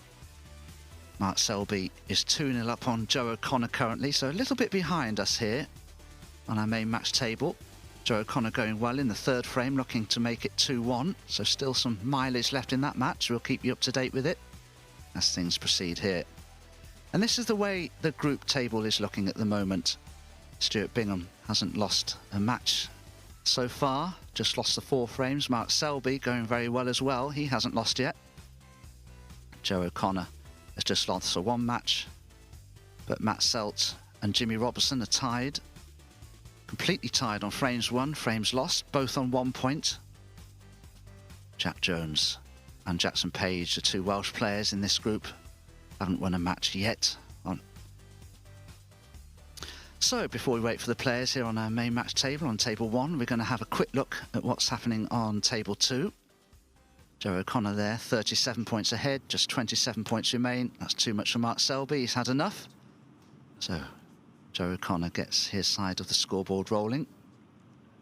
Bit of a rematch from their first round encounter at the World Championships last year. Joe O'Connor played terrifically well and actually defeated Mark Selby then.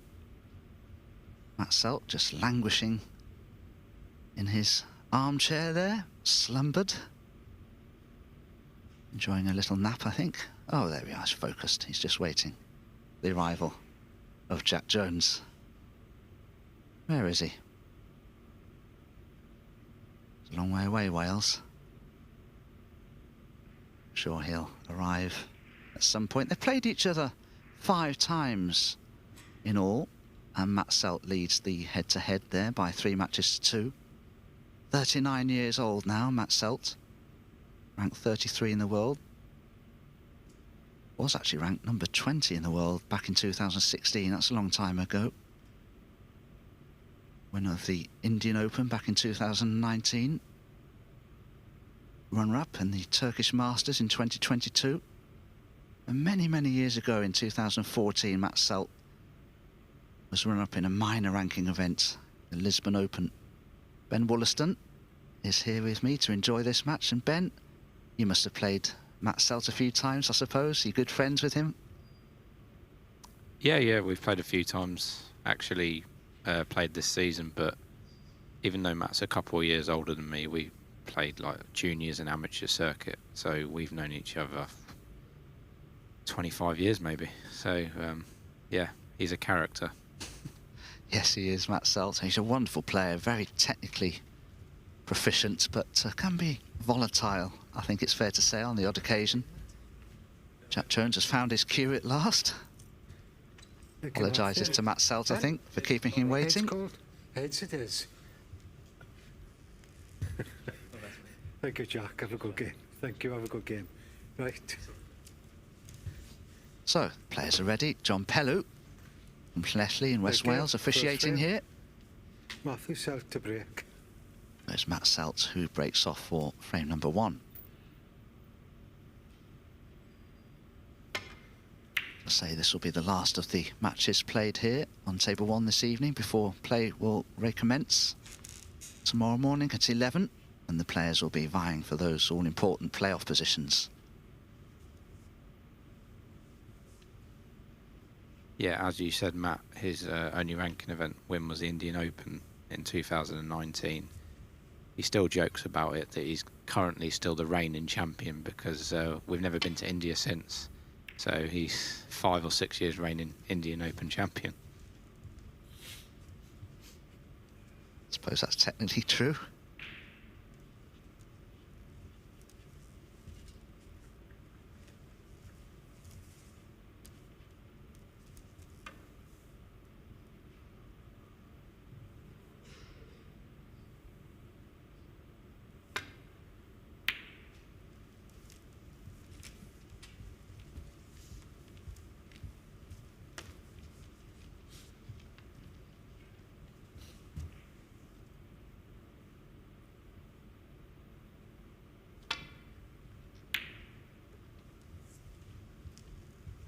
Matt Selt's solitary win in this group came at the hands of Jackson Page. And that match 3-1, played pretty solidly. Of course, playing with a new cue. There was some remedial work done on his other cue, which is actually in Thailand being repaired as we speak.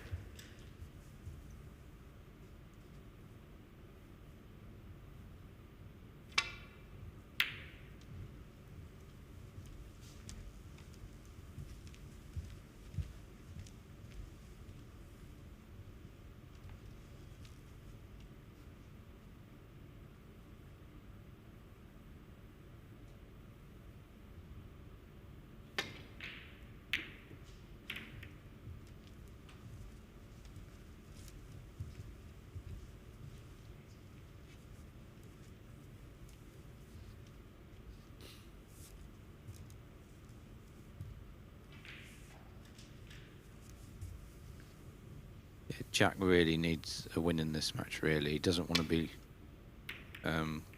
finishing the day with not a single win. So, yeah, it's important to both players, but Jack especially.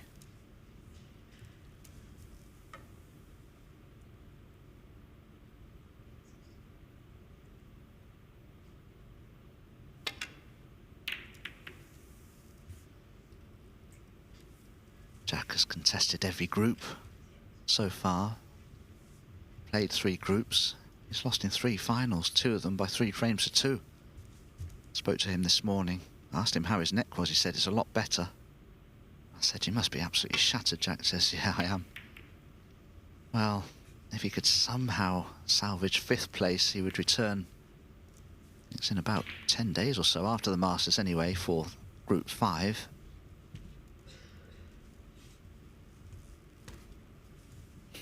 But has he let himself too much to do, I wonder?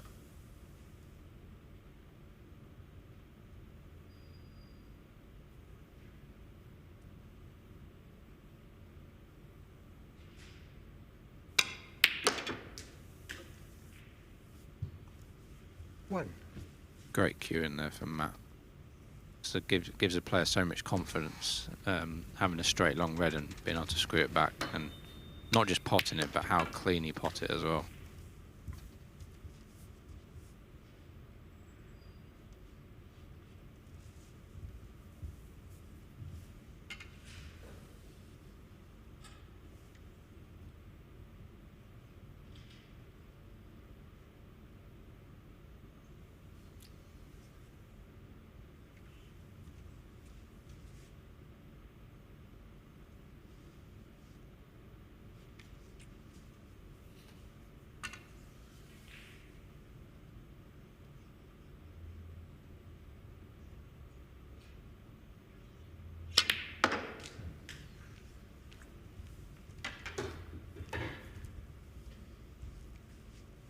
He's a very good friend of Stephen Hendry, Matt Selt, and I know when Matt really wanted to work hard on his game, Stephen helped him with varying practice routines, gave him a lot of useful tips to help him along his way.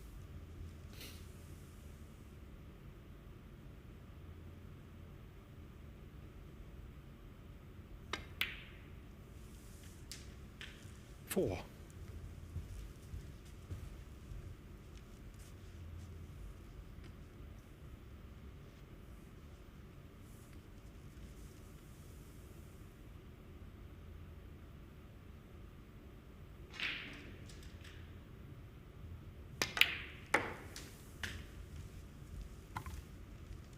Yeah, I know that Stephen just loves Matt's company and just finds him hilarious. So I know they play golf a lot together and 10. go out to eat a lot as well together. So yeah, they're really good friends. It all started, I think, Matt beat Hendry in Australia 5-1, and Matt always used to joke about it, you know, that beating him so easily and he should finish, retire, and it's all like banter. But I think they got on really well from then, so about 2012-13.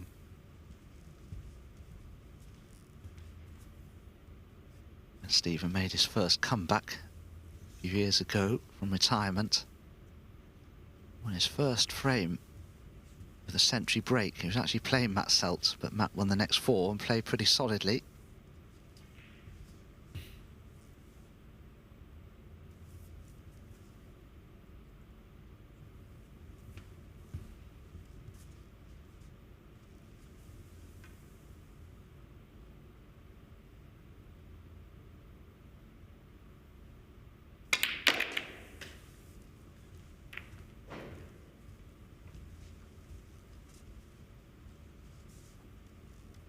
Amazing, Ben, how many times he can go into the reds and where that cue ball can land with about 10 reds all over the place surrounding it, and you're on nothing.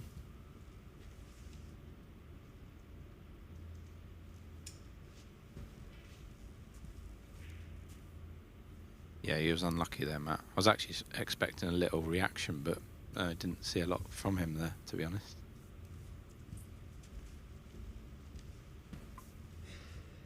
What I've seen of Matt today, because I've done, I think, 2 of his matches, he has played well today. Actually better, I think, than his results suggest. He's only made the odd mistake, but mostly, overall, he's been pretty impressive. I had a look at the cue that he's using up in the Players' Lounge. It's basically a standard cue. It's nothing like the cue that he normally uses that's being repaired, as I say, because the butt diameter of that, where it basically holds a cue at the back of the butt, it's only barely 27 millimeters in diameter, whereas a standard cue will be 30, and this one is as well that it's using. Also, the tip size of the cue that he normally uses is just under 9 millimeters. This is more like 9.5. It's completely different. Yeah, that's pretty amazing difference in cues to people that don't know about cues, but going that different with the diameter of the tip is looks hugely different when you look down the cue.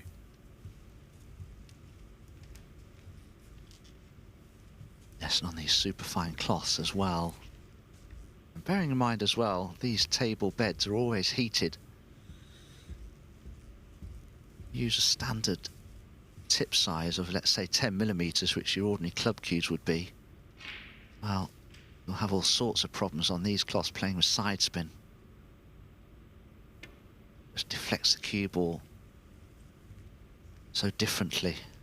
Very difficult to pop balls with a bigger tip size. I think the average tip size on the tour is probably about 9.4 millimeters, just under 9.5, I'd say. Ding's about 9.3. Neil Robertson, incredibly, is about sort of 8.9. Sean Murphy's even smaller than that, about 8.8. Yeah, Dave Gilbert as well, he's got a fin, I think his is down to about 8.6 now. But yeah, I'd say the average is 9.3, 9.4, something like that. I think it's come down over the years, smaller and smaller. Yeah, John Higgins always prefers something a bit bigger than that, maybe 9.75 is always used. But, you know, John Higgins is such an all-round player, so he likes a cue that will do a bit of everything.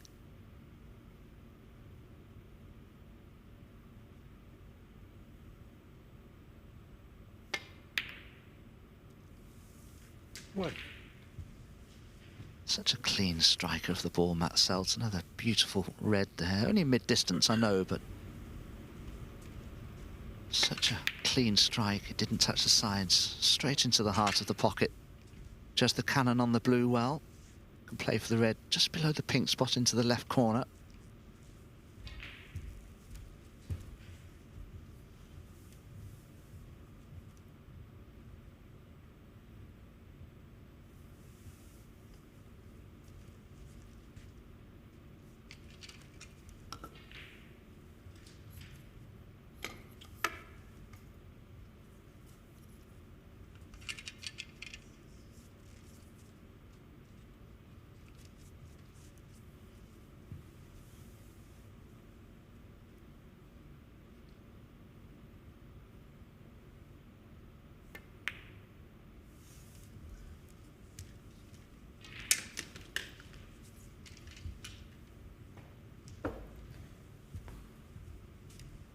6.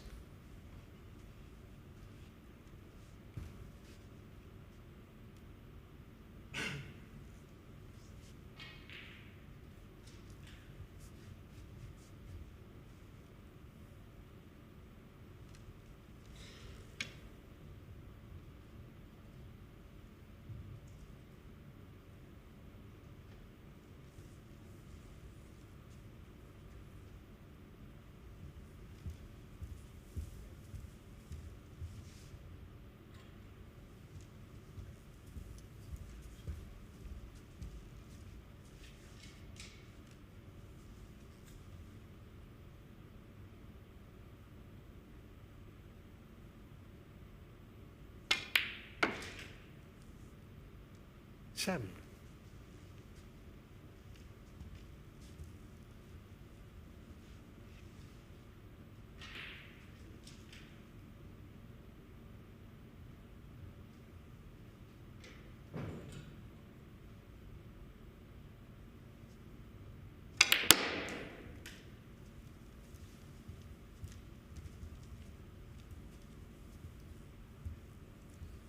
Done amazing there to get the reaction he did. I think even Matt's surprised how far he got that round the table.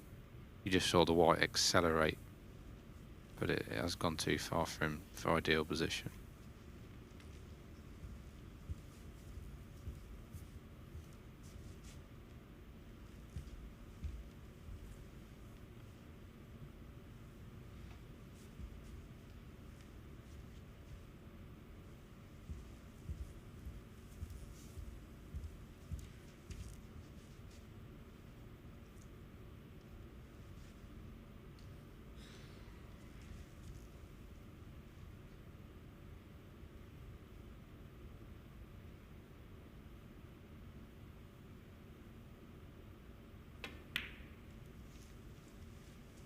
Thirteen.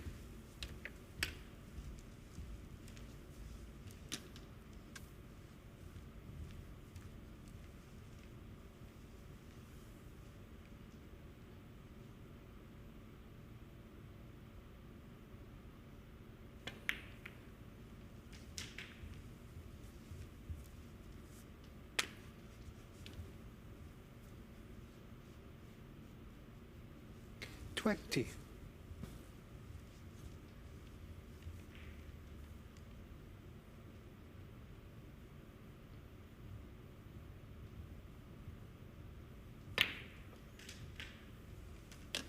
$21. Perfectly played there by Matt to get back on the black in the same pocket, and that one shot has completely changed the frame, and expect Matt now to win the frame now at this visit.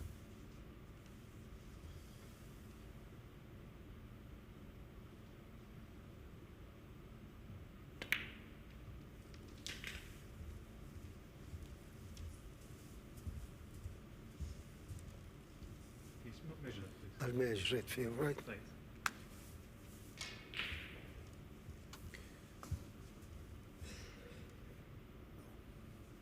It's a top, okay? Thanks, John. No, it's okay, no problem. Matt Selt wanted to have the black spot measured to see if there was any 28. chance that it would go on to its own spot. Satisfied now that it won't.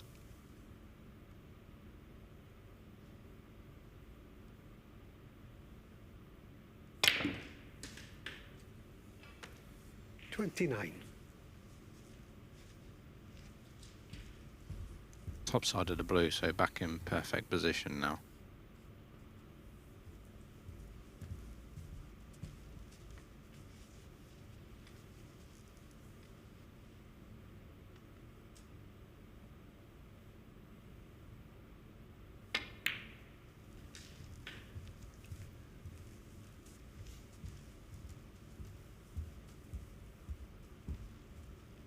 $34.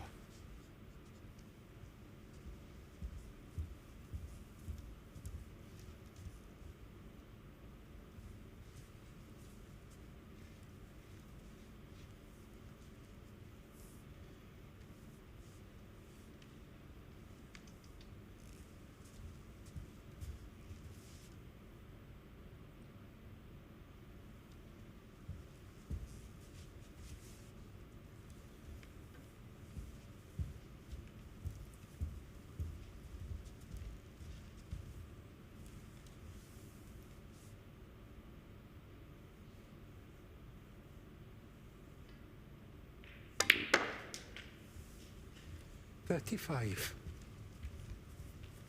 Won't be happy with that one. He's just overrun slightly, but he's straight enough still to be able to screw back for his next red. Just about.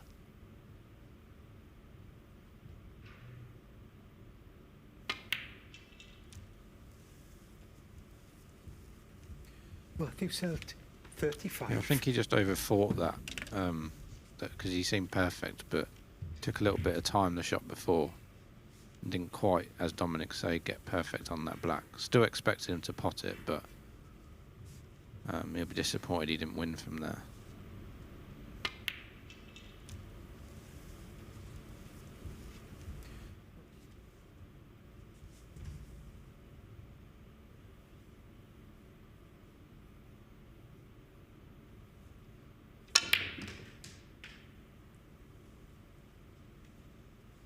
One.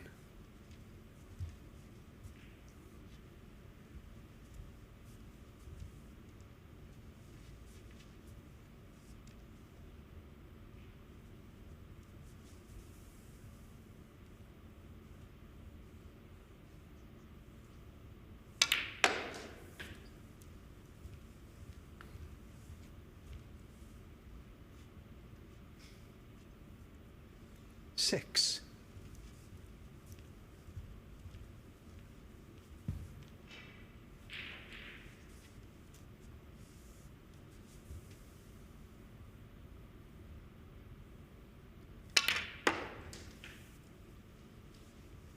Seven.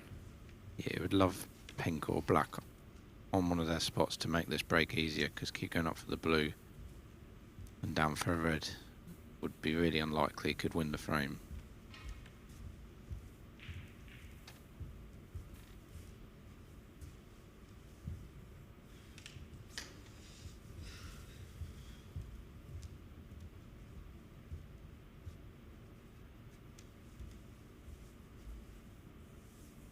To be difficult to do much with this pink because that brown is right in the path for Jack to find the angle that he wants to get near those two reds by the pink spot. To take the cube around or 3 or 4 cushions, and I think this is going to be any good.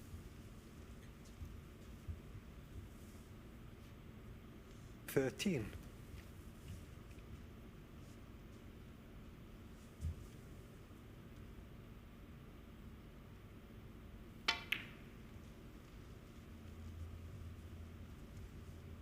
Jack Jones, 13.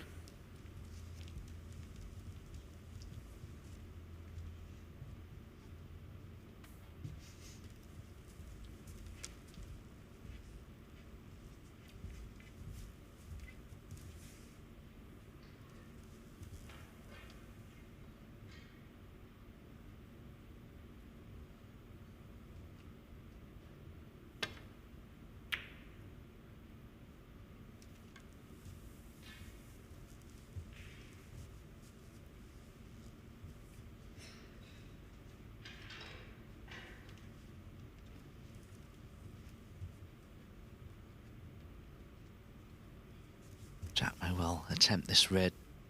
Safety in some ways is more difficult. Oh, what a pot.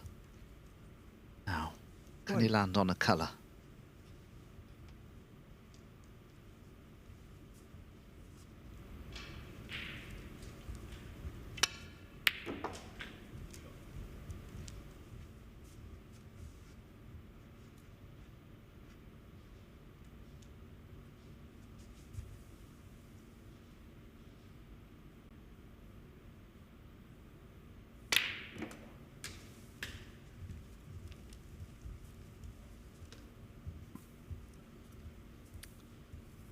This red just below the black spot. I think he might take the risk of moving the red that's nearest the middle pocket, bringing that red into play.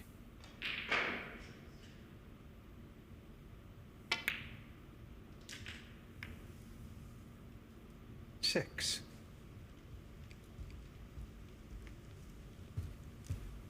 Yeah, absolutely right, Ben. It's incredible how quickly a frame can change.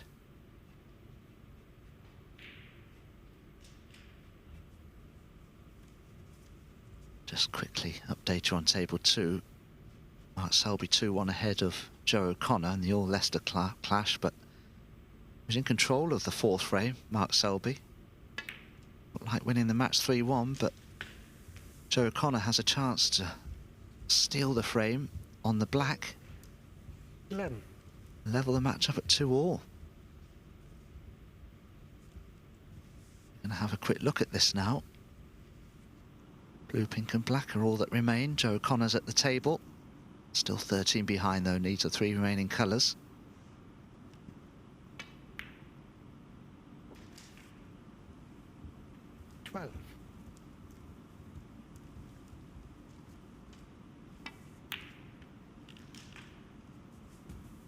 Sort of an angle has he on the pink?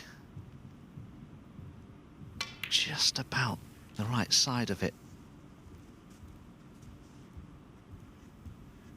The long days here, Ben, aren't they, at the Championship League? It's tough to keep your focus, isn't it? Yeah, especially when you're looking at both tables, yeah.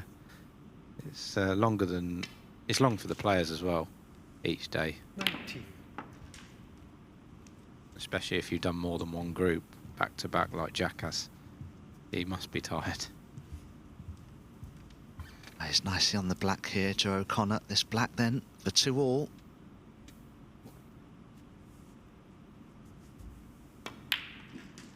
And in it goes. We go in the distance there on table 2.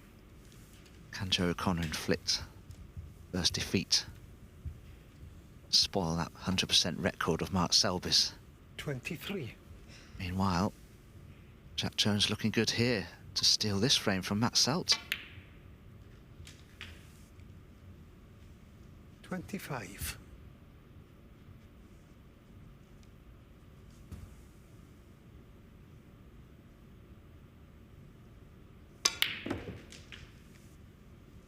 $28.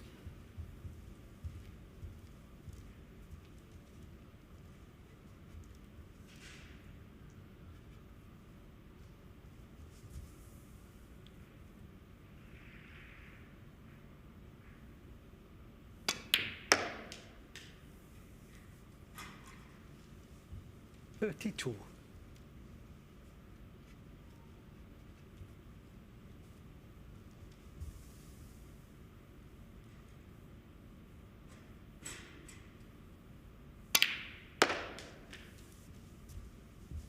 $37.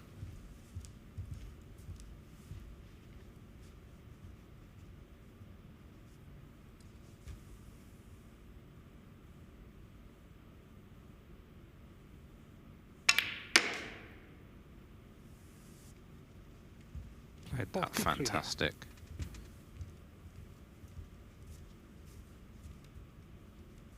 Yeah, powered it in off 2 cushions. Black then to steal this first frame. And in it goes. Well, what a frame that was. Matt Selt looked good to win it. And he played a decent safety shot, but he forced Jack Jones into a long red, which he knocked in. And with it came that superb clearance. So it's Jack Jones who draws first blood here to lead by 1-0.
Well, we saw a very entertaining frame there that Jack Jones managed to pip at the last by passing the black to win it from Matt Selt, who was looking good. Second frame. Jack Jones to break. Matt Selt, though, had the chance to win the frame much earlier, just played a couple of poor positional shots. So Jack Jones breaks off for frame number 2. Can he keep that good start going?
Yeah, talking about cues, how we were talking before, Jack said he used a cue just below 9mm, and the cue he's using now is a Thailand cue, a Tom Paran, and he got it, I think, at the beginning of the year, beginning of last year, a couple of months before the World Championship, but it's 9.6.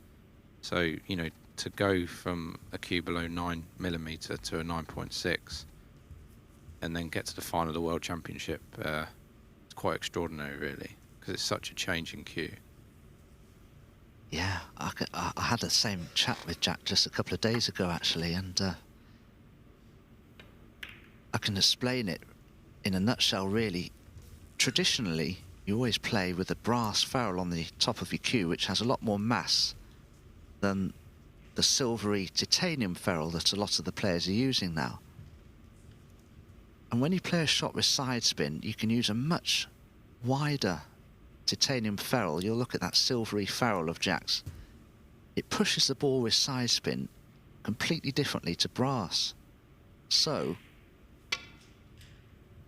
what Jack is experiencing is that the fact that this titanium ferrule is much thicker at 9.6mm than the less than 9mm brass ferrule on his previous cue, he's actually finding they're playing exactly the same as each other. Because if you found that you were playing with a cue that played completely differently with side spin, you'd never get used to it, you'd never be happy with it. So obviously this cue is playing very similarly to his previous cue.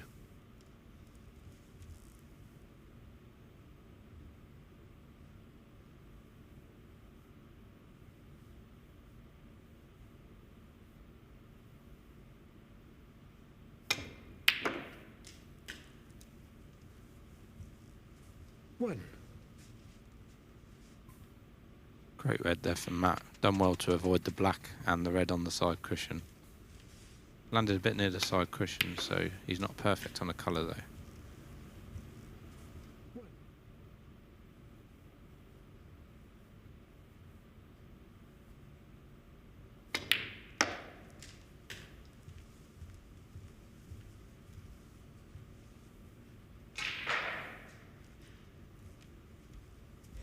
Three.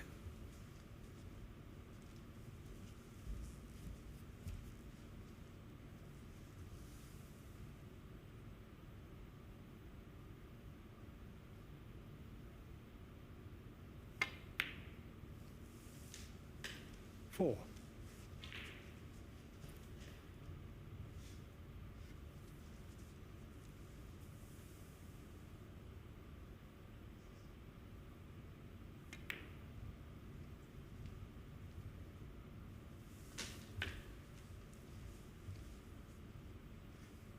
The balls are nicely spread here, but it'd be interesting to see if Matt decides to play for the black at any point, because when the pockets are really tight, you'd probably avoid wanting to play this black unless you were rolling it really slowly. But I believe at some point he will play for the black to make the break easier. But he'll feel like the black, because the pockets are playing a little more generous, he'll be more confident of potting it down that cushion.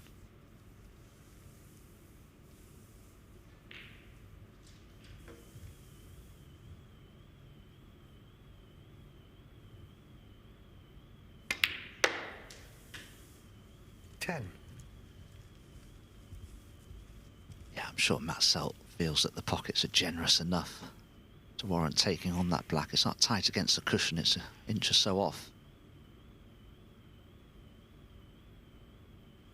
And I think given the fact that there's a red 8 or 9 inches above the black spot, the cue ball wouldn't have to travel too far 15. for Matt to be on that red, so it has to be worth a risk, doesn't it, with the pink up there. And even if Matt were to pot the pink, that would be tied up. It would have to go on the black spot, actually. So he either gets on the pink at some point, which would go on the black spot, or he plays for the black. And I think he'll have to do it fairly soon to make this break Okay. a sizable one.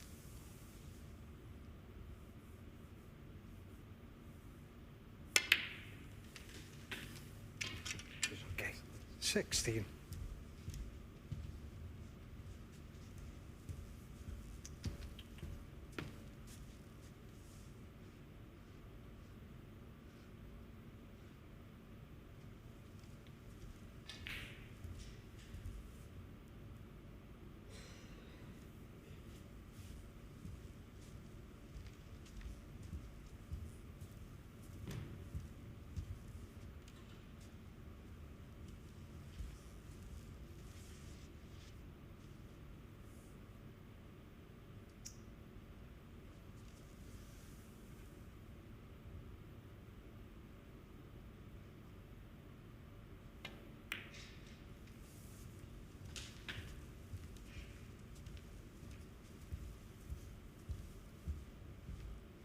$21.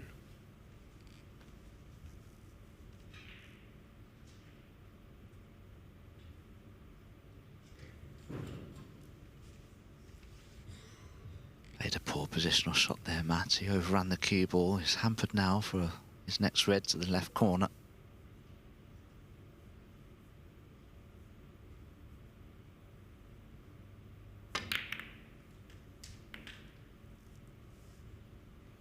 Wow. 22.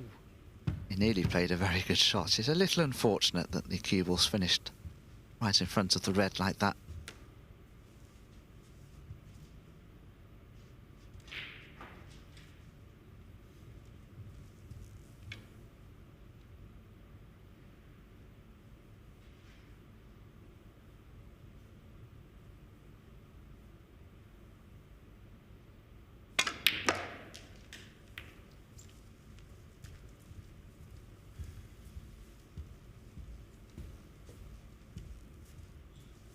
$25.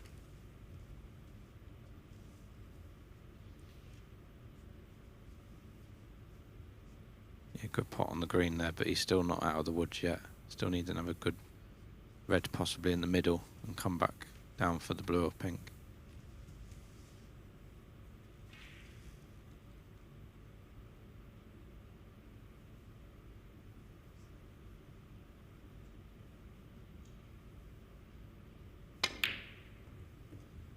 Yeah, right. 26. Oh, Ben, have you ever seen a fluke like that? Because the red's come off the bottom jaw. I don't think I've ever seen this before. Look, it hits the bottom jaw and goes back up. That's amazing. 26. You wouldn't think it could catch the pocket that sharply and go that way. Happens quite a lot where sort of a pink in the middle hits the near jaw and goes up the cushion, but not that way. Matthew Selt, But it's not got him any further because he's missed the blue and gave Jack a Jones. good chance. Pinball wizard. Balls flying everywhere. Foul. Yeah, again, he was in first there, Matt Selt, and he just played a few errant positional shots. And I think you were absolutely right. He should have played for the black much earlier, and that would have made things so much more straightforward. You'll probably agree with us in hindsight.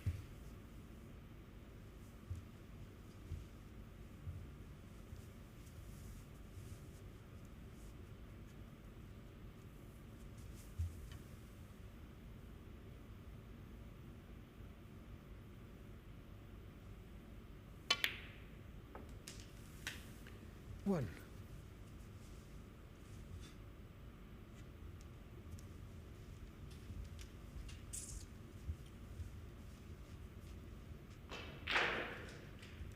Well, I'd even consider the blue here because there's so much room for error coming down this right-hand side of the table. The 3 reds all around the pink spot could be on any one of them.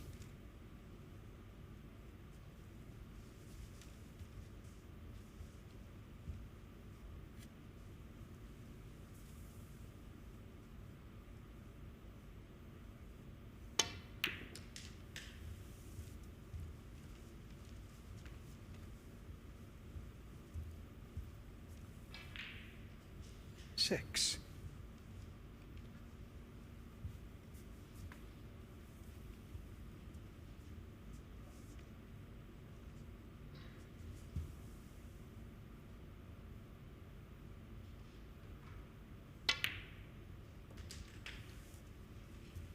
Seven.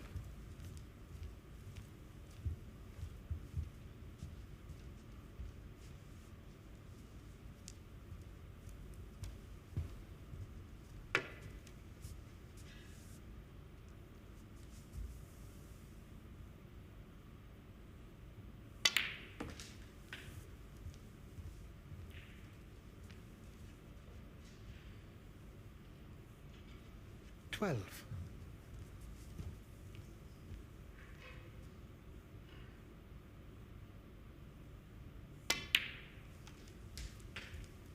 Thirteen.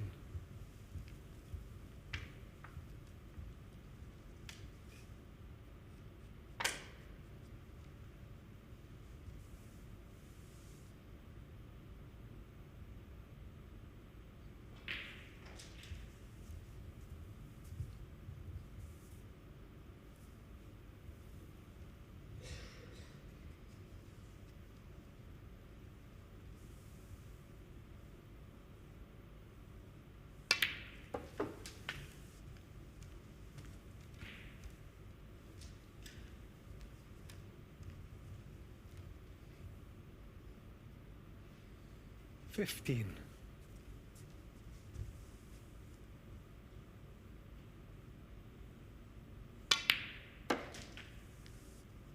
$16. These titanium ferrules, they sound so hard, don't they? Such a tinny sound.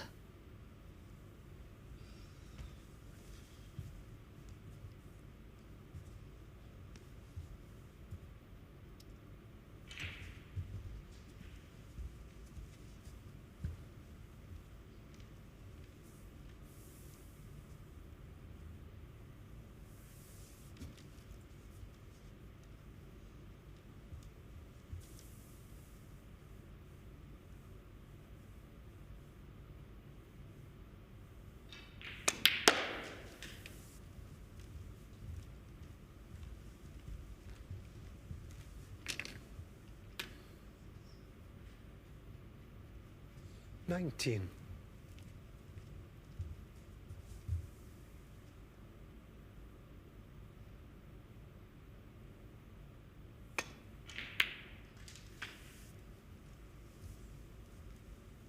$20.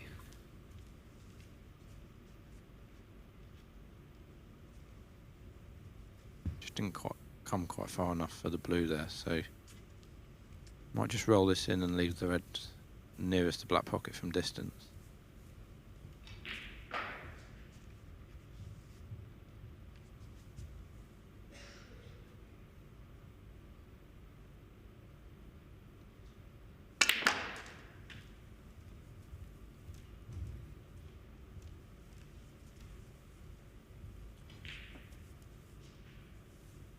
I certainly wish he did just that. Bent is on nothing here now. He's taken the lead though. albeit by a slim margin of 4 points.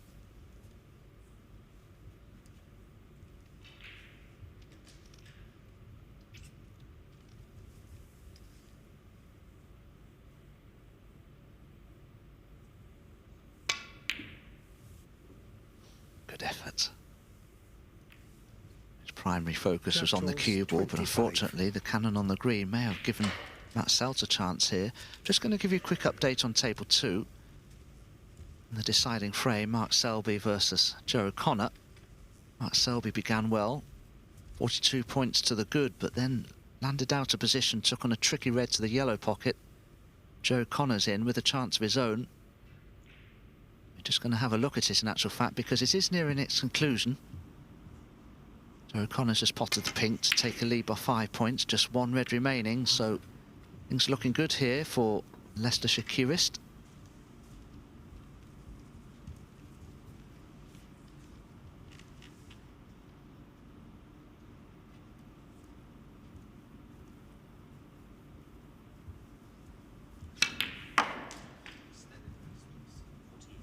Rest, yes. Straightest green for Joe O'Connor. Screw back for the yellow, and if it goes in, and he is on the yellow, winning this frame and match ought to be straightforward in spite of the pressure.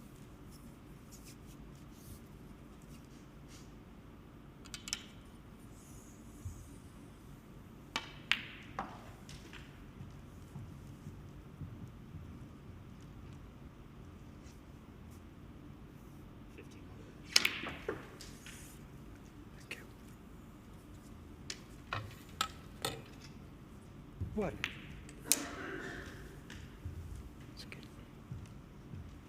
Mark Selby yet to be defeated today. Does look as though he will end the day with a defeat. So green, brown and blue go in here.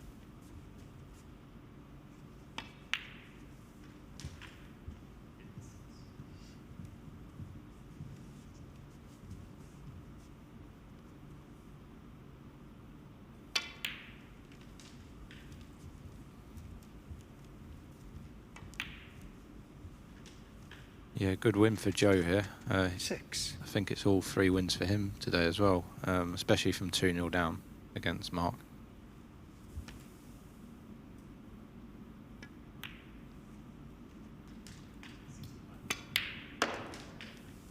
Seven.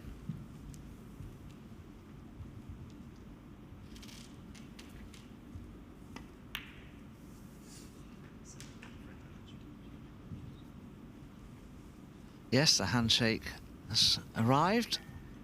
Mark Selby looking good in that deciding frame, but has ended up by losing it, so he's lost his first match of the day. Well done, Joe O'Connor. That will bump him up the table.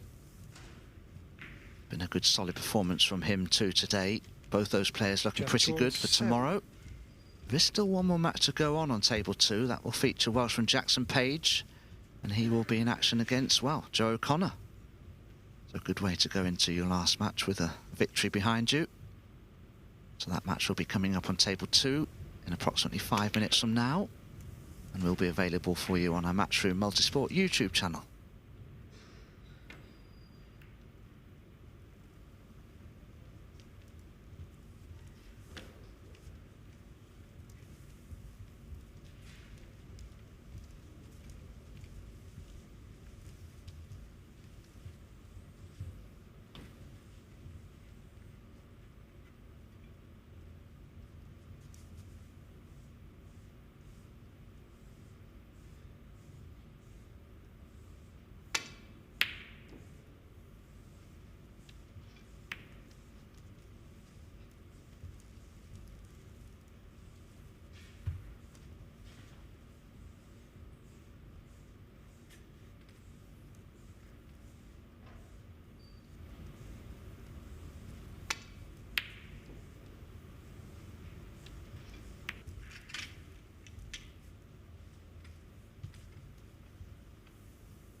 One.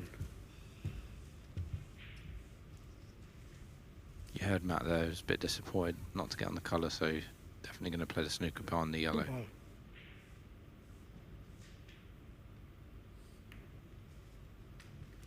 Matthew Selt, 1.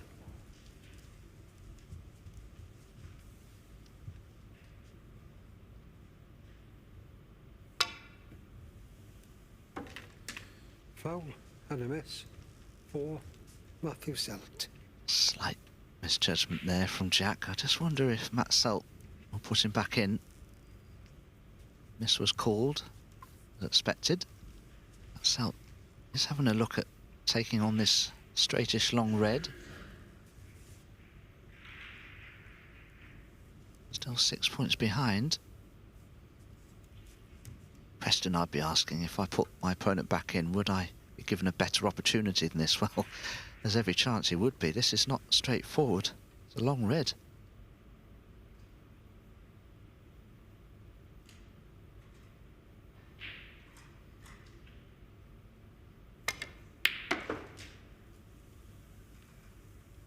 One.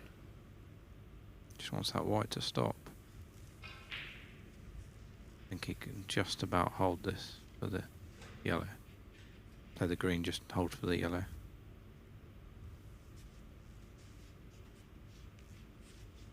Problem is playing the green. Unless I've done my sums incorrectly, he will need the pink.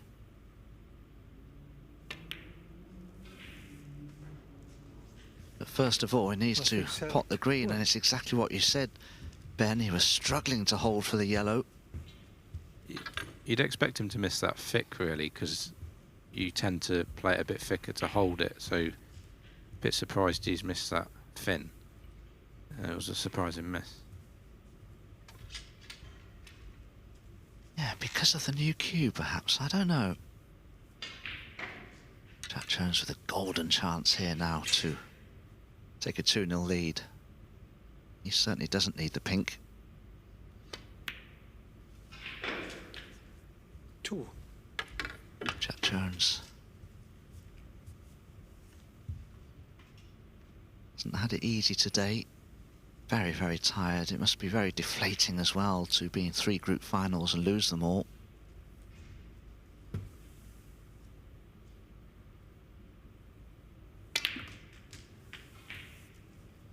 Five.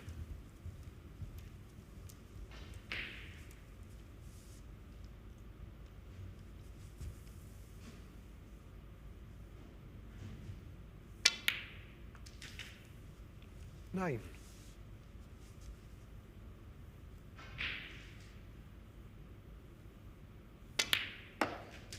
In goes the blue, which was frame ball, 19 14 ahead. In under fact, three, Matt Selt Jack has Jones. walked out. He's had enough of this frame. That's 2 frames he's lost that he could have won. But it is the Welshman Jack Jones who increases his lead to 2-0.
Matt Selt has left the arena briefly. Oh, here he is. He's come back in. Well, he's lost 2 frames there that he was in control of. He's got to put them out of his mind now because They get a third frame. he's very disappointed. He's prepared to break off for frame number 3. He's just checking to see if his cue's straight. I did have a look at it earlier, actually. I didn't want to say anything. I did think it had a very slight cast in it. Just fractional.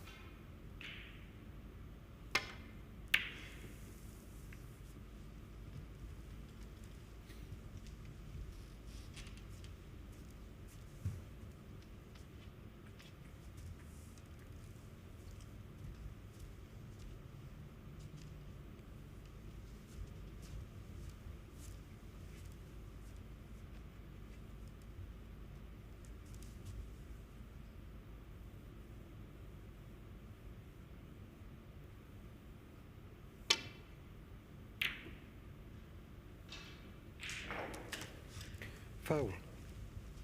For Matthew Selt.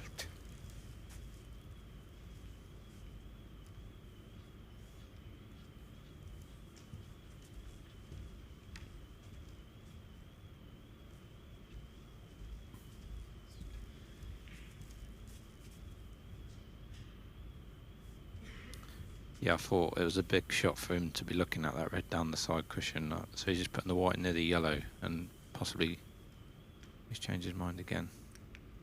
Thought he might put the white next to yellow and try and cut in the red at the bottom of the pack.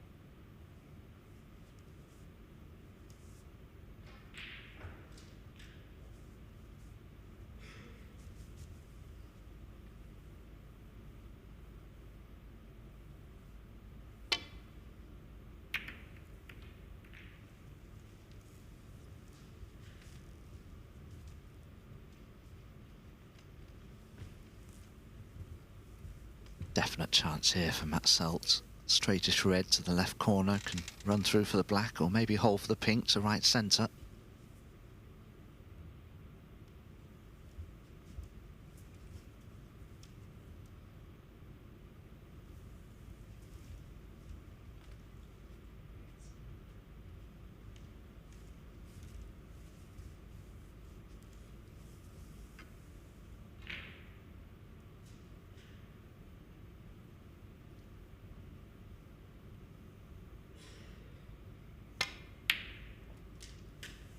One.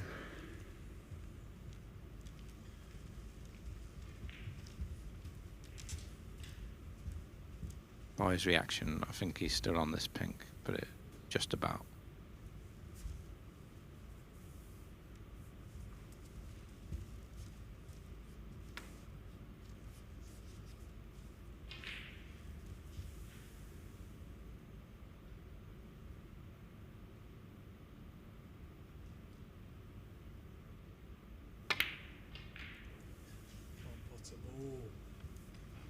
Matthew Selt 1. Yes, you always know, don't you, Ben, how Matt Selt's feeling. Can't pot a ball, he says.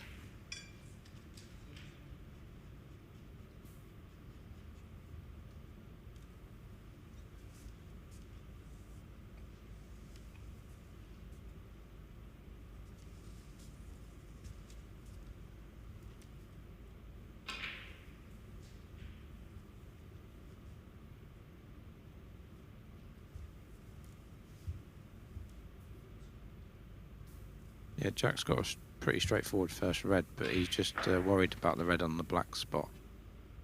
He wants to get rid of that as soon as possible.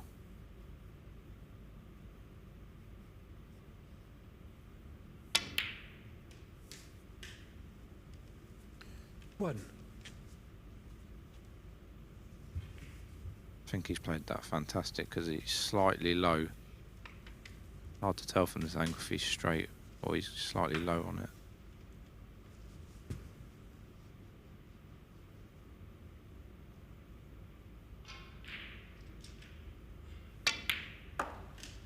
Straight it is then.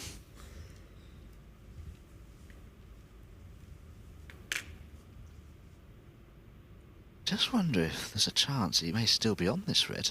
Oh, well, maybe not. No, definitely not. That black is completely tied up with that red next to it. It was unlucky, as you say. It was a great attempt to get onto the black the right way, just overran by an inch or two. And still pot the red below the black, but this is a little more of a test up. Have to power it in for position. Oh, what a shot he's played there. 9.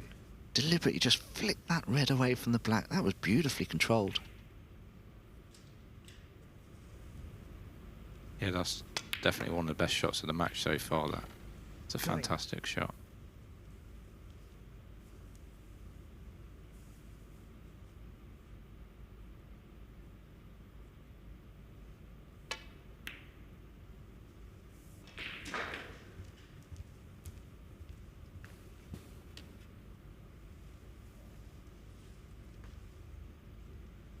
$16.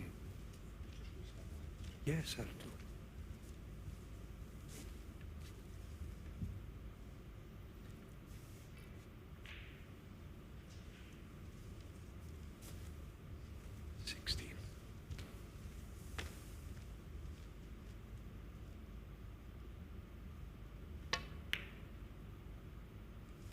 $17. He really is a player, Jack, that's come on leaps and bounds his last couple of seasons. He believes that he can beat some of the best players, and he certainly has done, reaching the final of the World Championships. There's no fluke. He's a very capable player. He's just got the right game as well to excel at the World Championships over a longer format, and he seems to enjoy playing there. He plays some of his best snooker at the Crucible.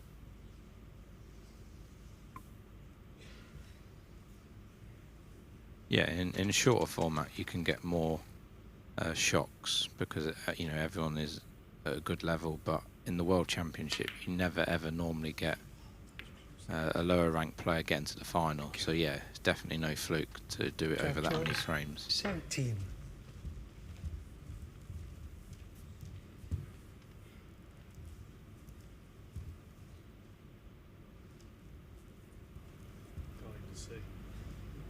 This was a surprising miss. Perhaps too much of an eye on the positional cannon. Huh?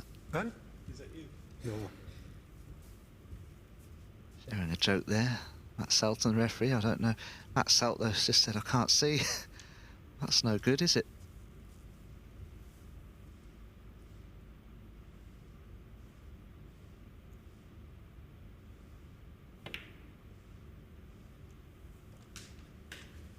One.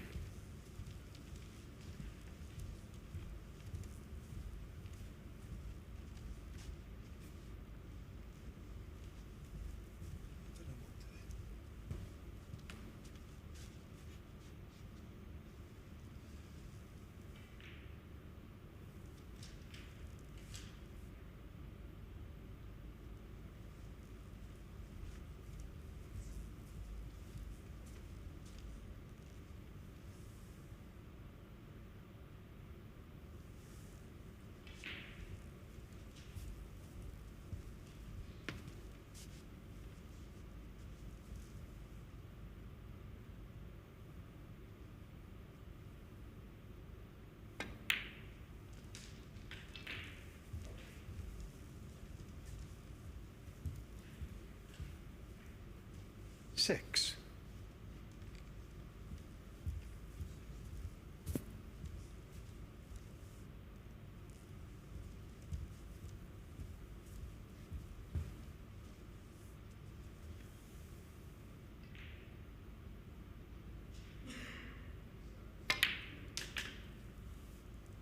Seven.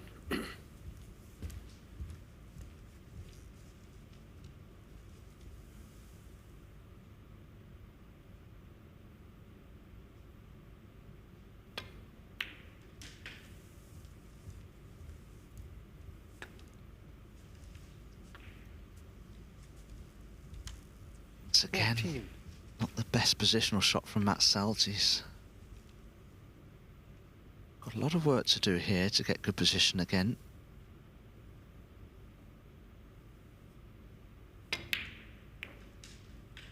Oh, he was 15. fortunate there.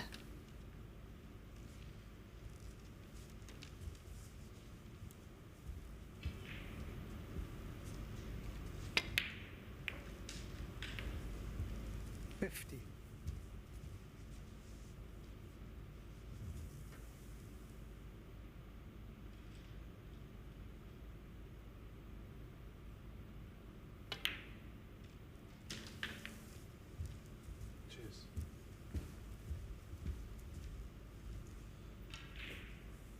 22.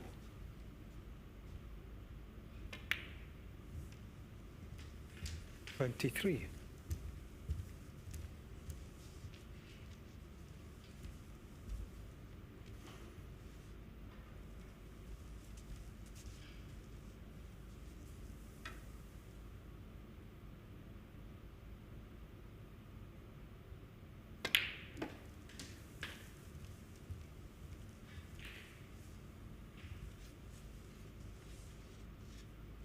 30.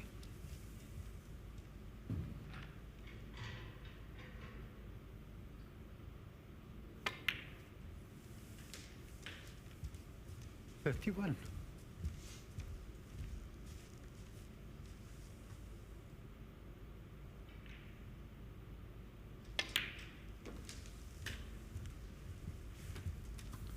'In normal circumstances, you'd expect Matt definitely to win the frame, but this match has been 56. far from normal so far.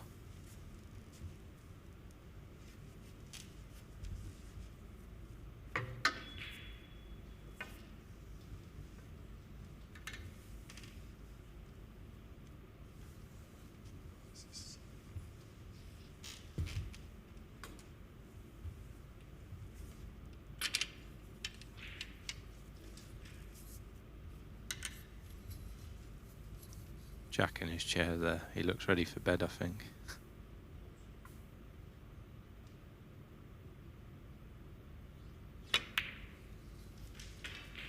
Well, they are very comfortable, those armchairs. He may just fall asleep. Very tired, Jack Jones. All his various travails here at the Championship League this week.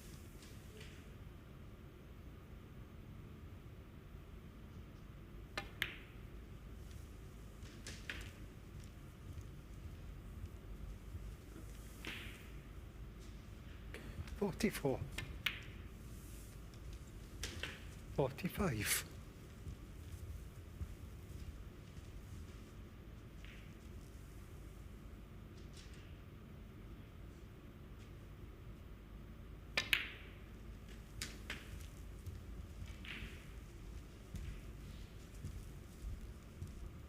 52.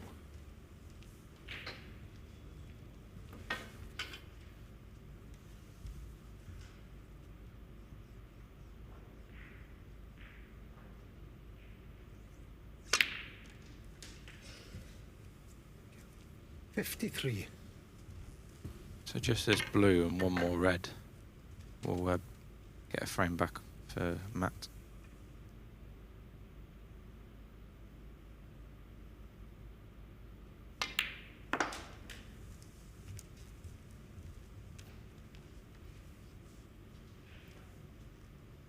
$58.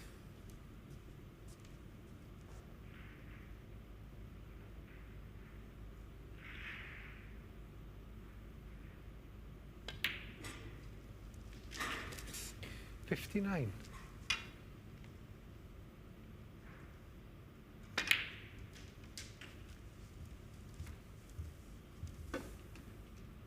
'Still enough on for a century. 66. Landed very straight on that red, 67. so won't be easy now.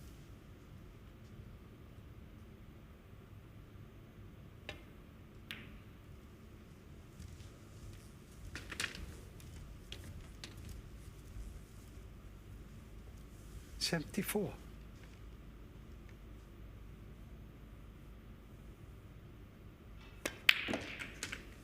75.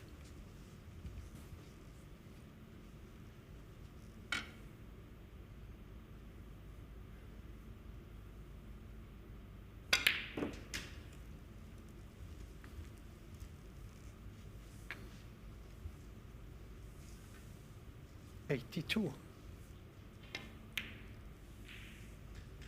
$84.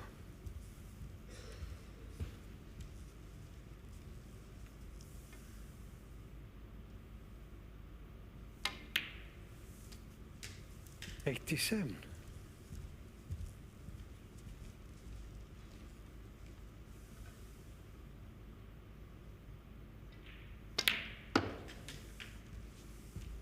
$91.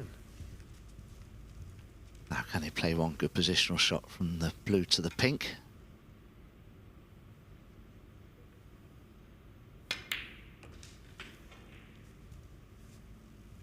This is looking good.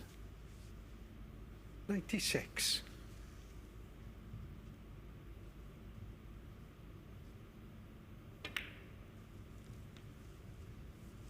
And in goes the pink for the century. Thank you. 102 and Matty's not going to bother with the black because he's not on it. So an excellent break from Matt Selt there of 102. And he gets a foothold in the match, but still trails by 2 frames to 1.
Matt Selt has just won his first frame of this match. Jack Jones 2-1 ahead, just sharing conversation there. I don't know what it's about, probably cues. Thank you. 4th frame. Jack Jones to break. Jones was half asleep there in his chair. He's making me tired. It's he that breaks off for the 4th frame here. Just needs one more frame to get his first win of the day registered.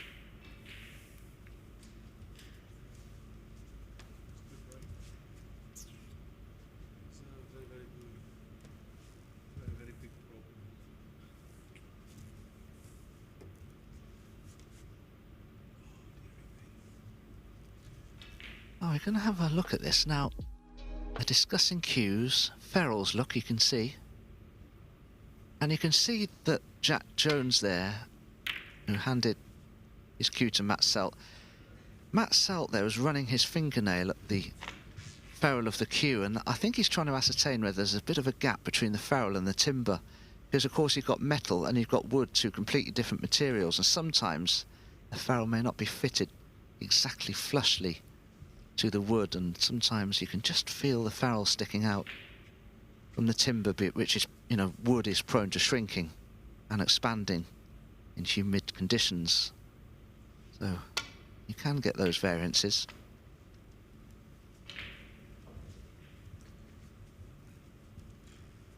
Yeah, I'm no expert on cues, but I didn't know until Lewis Roberts told me, that makes the cues for Stamford, that depending on what time of year and where you are, the weight of the cue can change. I never knew that. He said it depends on how much moisture it holds. So yeah, there's a lot of things I didn't know about cues. Yeah, it can vary greatly actually, but if you've got a really good finish on the cue, then the moisture can't get into the wood.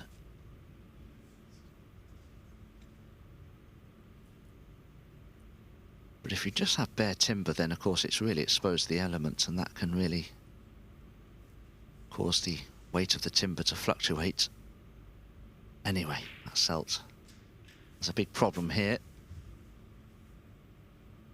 Because of the position of the reds, it's very difficult to rest upon anything, to leave things safe. The problem is for Matt Selt here, he's playing in and out of bulk, so all the action, the reds as it were, they're all behind him. He won't be able to see anything when he plays a shot. I think he's having a look at coming off the side cushion to do a free ball plant near the pink spot. Reds could go everywhere here.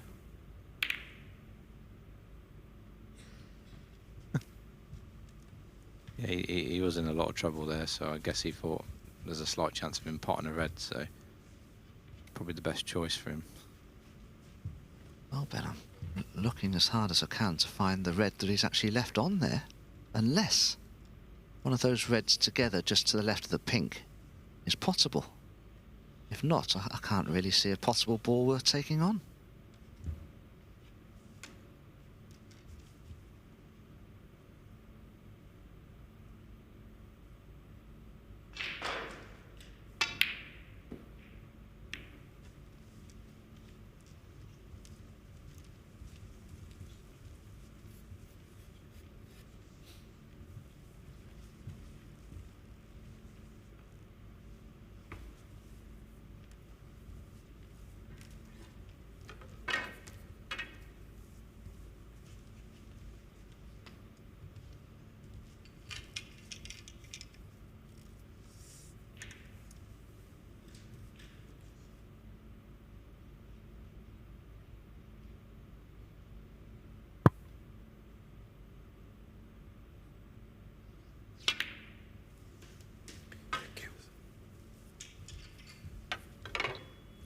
One.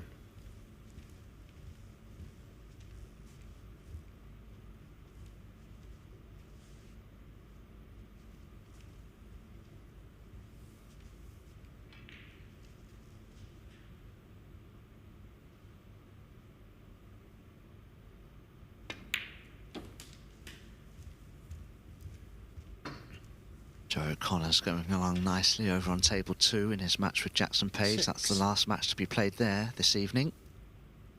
Close to establishing a 2-0 lead, having taken the first frame already. 7.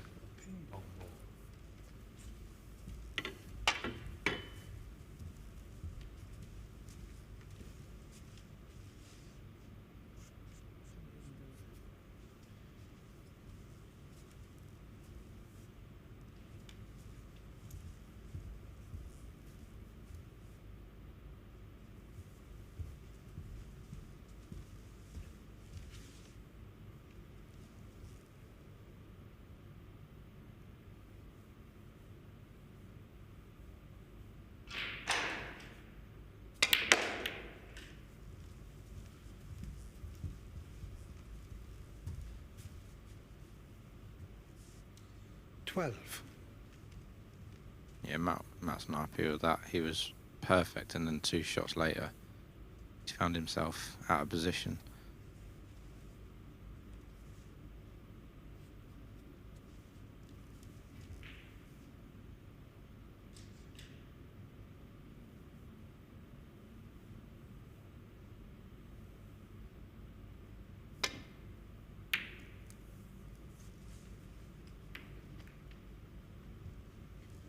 Matthew Selt, 12.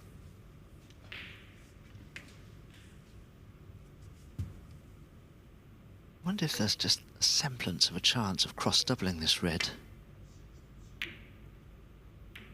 caught the other one. Cube will avoid the green, and it has. It's a pretty good safety shot if I can get my words out.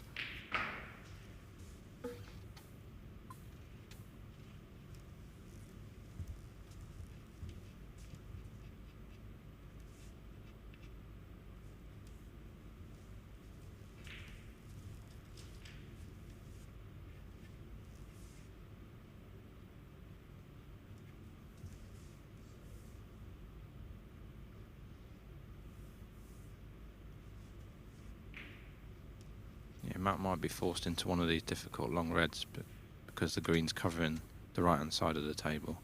But the main aim will be trying to screw this back into bulk.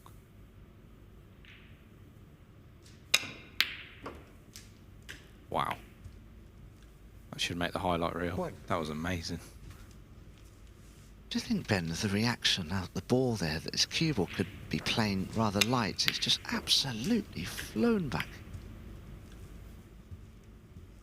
Yeah, I heard Matt say a few shots ago it's like a ping pong ball, and it does seem extremely reactive.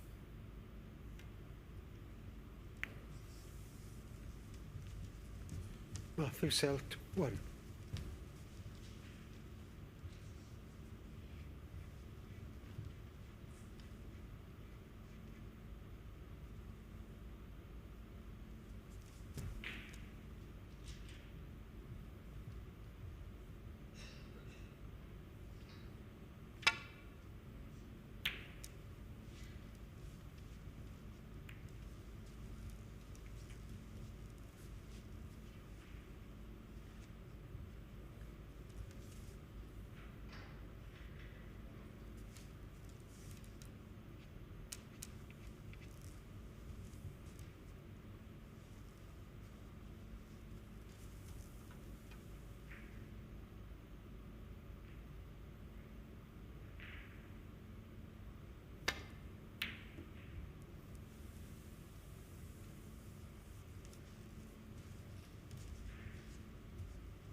He just knew he couldn't catch that too thick, so it wasn't really a surprise that he missed it altogether. Okay. The 4 points doesn't matter too much. He's just got to make sure he hits this super thin. But obviously, if he misses it again, he'll be warned and have to play a different shot. Yeah, Matthew, thank you.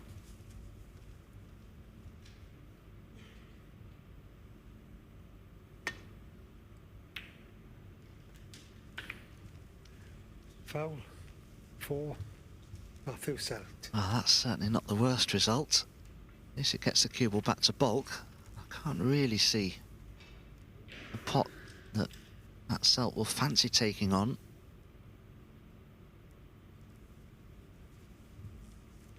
There are several pots available, but can he find one that's a shot to nothing? Because it'd be risky to play for a high value colour with the reds spread the way they are.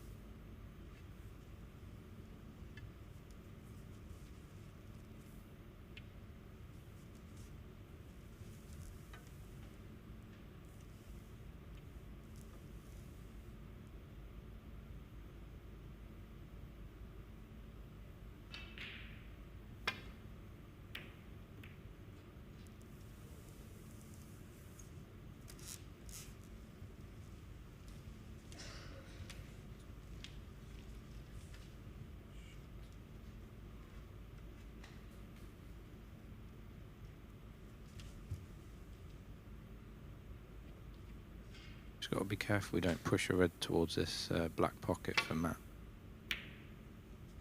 It's got to be miles too thick. Blue come to his rescue.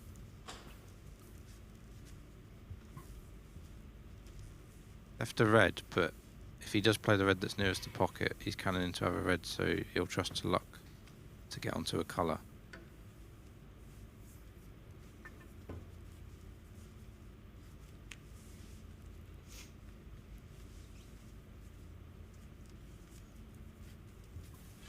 Even on the love end.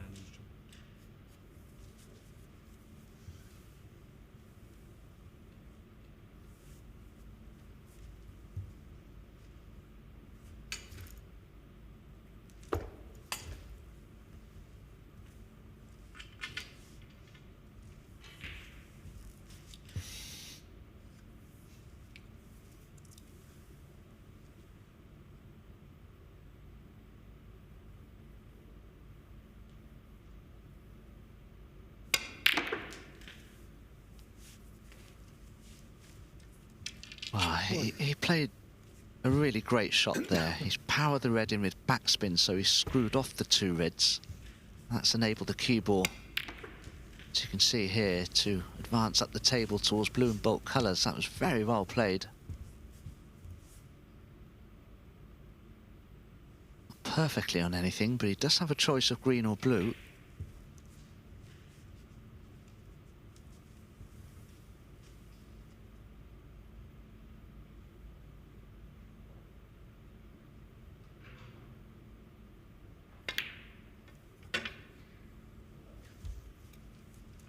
Nothing, Selt 1. Well, that could be very, very costly. That's a surprising miss, wasn't it, Ben? I expect him to knock that in. Yeah, when the object ball and cue ball are so close together, even though the ball had to travel quite far, it makes the pot easier when they're closer together. So, yeah, that was a really surprising miss, and he's left Jack a great chance here to score quite a big break here. 1.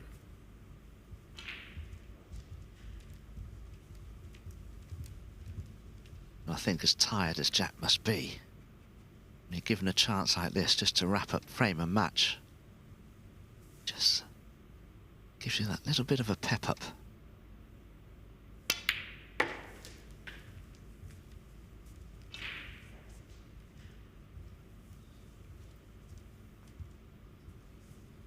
Sam.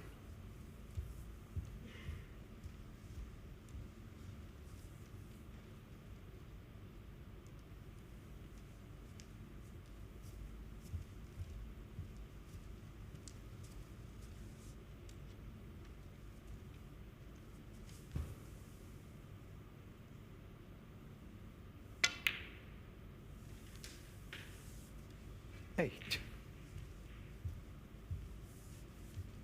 I'm not sure what Jack played for there. I'm assuming the pink, but he's gone too far for that to be straightforward. He's just checked to see if he can get through to the blue. He obviously can't. The pink it will have to be, and there's pressure on this now. Should have been more straightforward than this.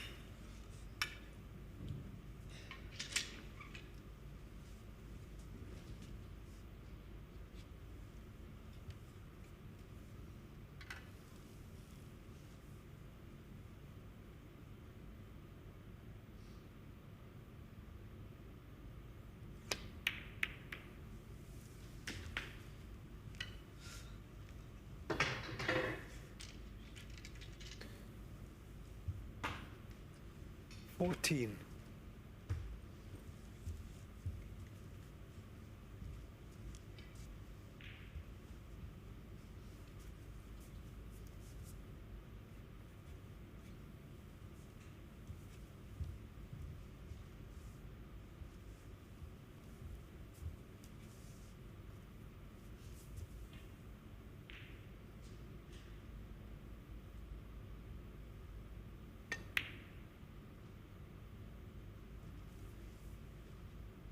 Jack Jones 14. Yeah, that seemed a bit of a tired break there from Jack. Quite amazing, really. Only made 14 there, but every shot seemed difficult.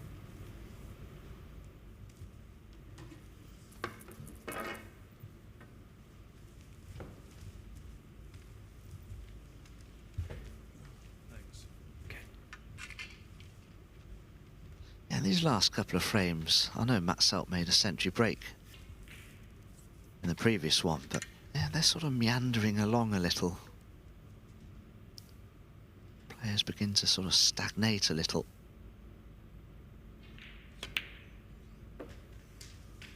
But this is just going to serve to wear Jack Jones down even more. And if it does go to all, surely Matt Selt must be a favourite to take the decider.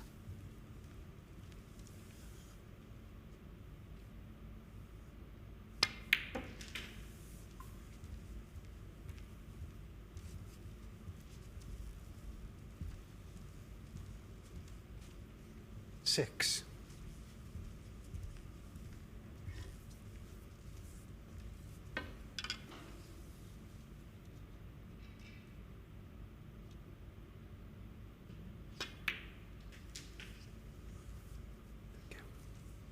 Seven.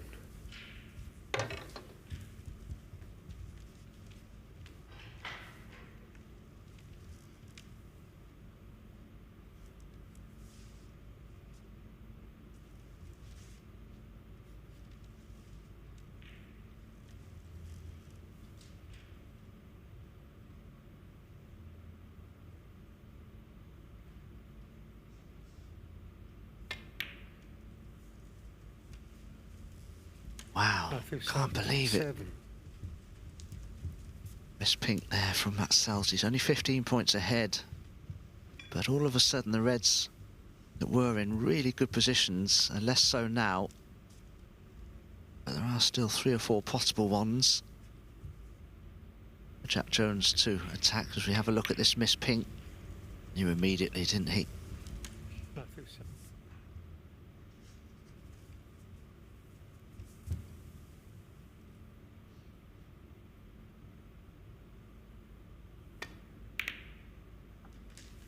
One.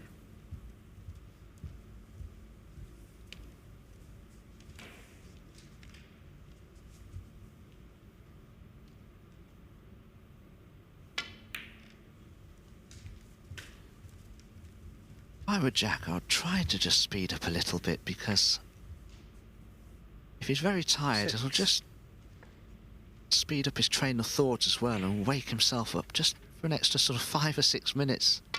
That's all that's needed, and he seems to be speeding up, but Seven.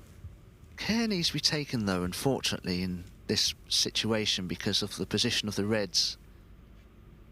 As long as he takes a little bit of care in deciding what shot to play, then you can play it quickly.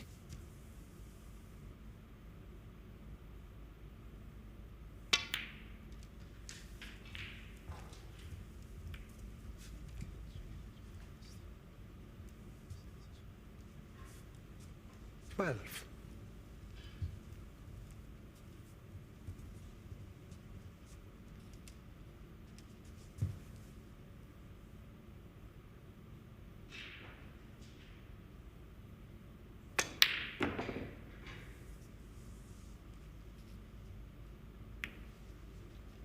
Jack Jones 12.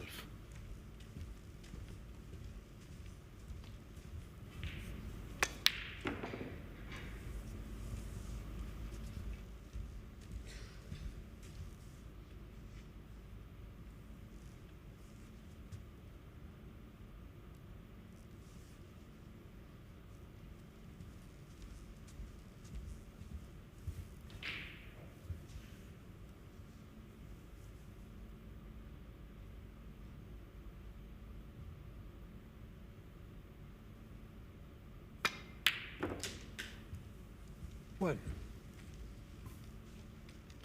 Nice pot there from Matt. A real battle this frame. They're both battling themselves and the table.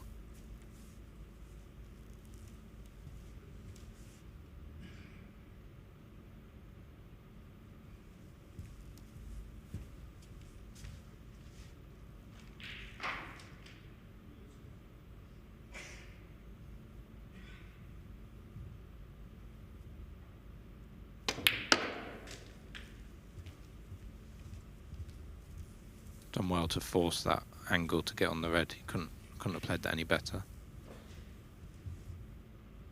7.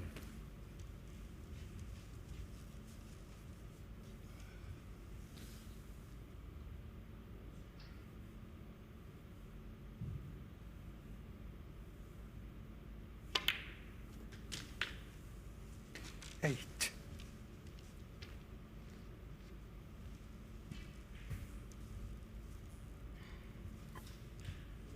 Yeah, so Matt's still, he's 11 in front. The blue will put him 16 in front. He's still going to need all 3 of these reds to win this frame.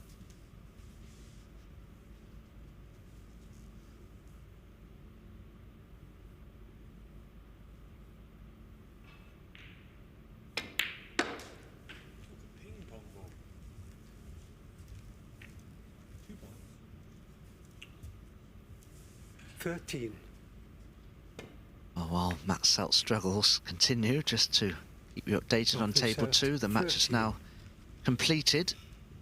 Joe O'Connor did in fact defeat Jackson Page by 3 frames to 0. It's been a very successful day's play for Joe O'Connor. Jackson Page, however, in stark contrast, has lost 4 matches from 4. Joe O'Connor topping the table, 4 wins from 4. Including that terrific victory over Mark Selby.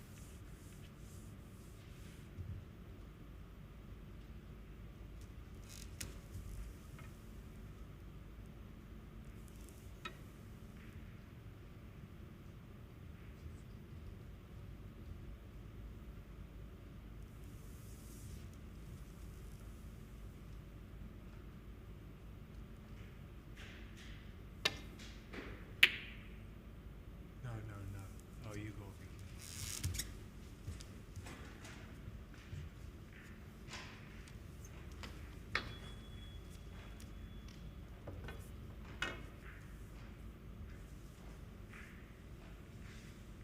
Matt Selt is often rather animated, but particularly so, it seems, in this match this evening.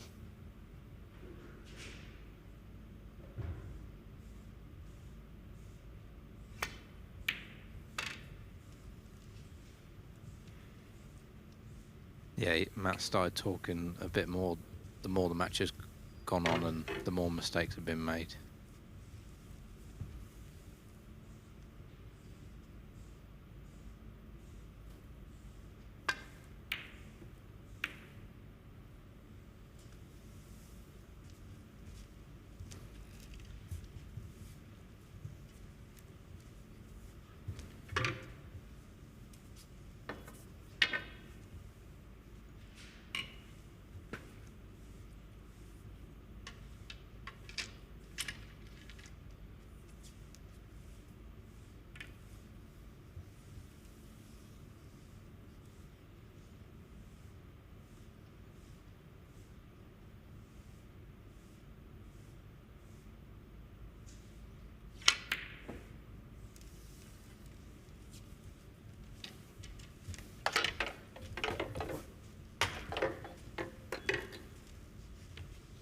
Jack really did push the boat out there, went all out for a very difficult red. It's gone wrong. 1. Well, there's no doubt about it. In my eyes, this cue ball, if you weighed all the balls, the cue ball wouldn't necessarily be lighter than all the other balls, but it seems to be playing I thought 2 was heavy. as though it's either smaller or lighter than the other balls. I mean, Matt's just overscrewed.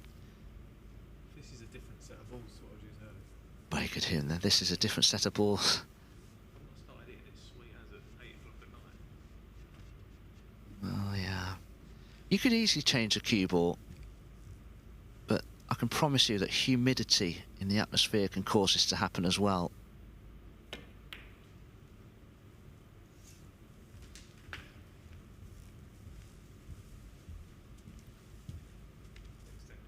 Six centigrade.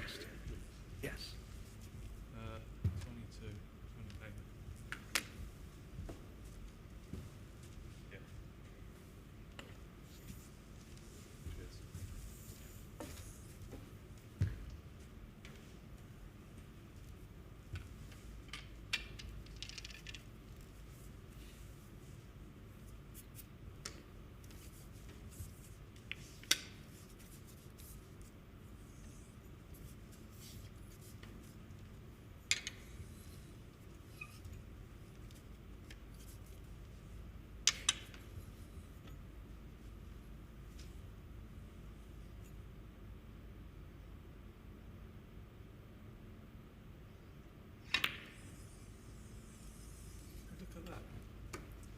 Matthew Selt, 6. Yeah, again, look at where the cue ball's finished. Now, I played in the Championship League a couple of years or so ago against Ali Carter, and I was overscrewing the ball by, sometimes a foot or so. I could try and screw back a couple of feet, and I'd end up screwing back 4 feet. Very similar thing, and it was definitely humidity the cause of that problem. Have you ever experienced that, Ben, where you're trying to screw back a couple of feet and you're screwing back 4 feet? I'm not known for my cue power, but yeah, if it does come back, I have noticed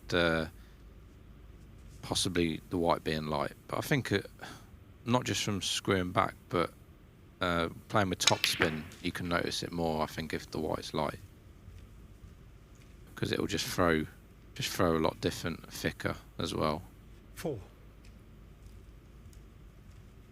Question is, though, was it playing like this at the beginning of the match? I think it was fine, wasn't it? Yeah, I haven't noticed earlier in the day, just the last few shots, but this table has seemed quick all day, and it's not seemed Jack heavy, George, 4. but it has seemed exceptionally reactive, the white, the last few frames.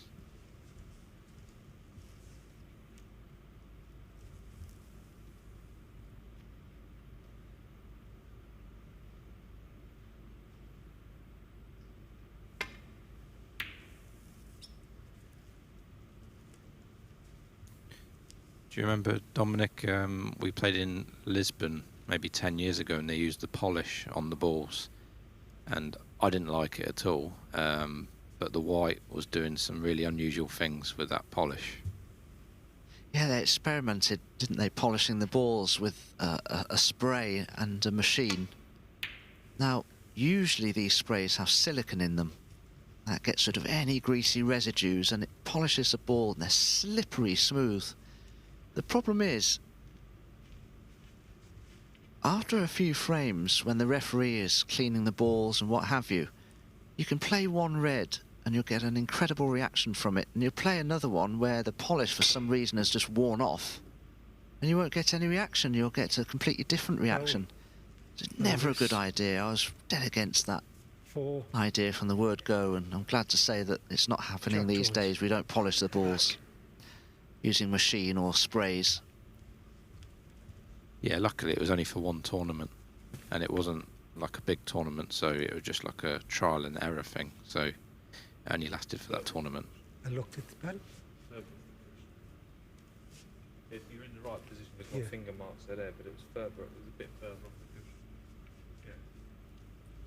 Yeah. Yeah, thank you.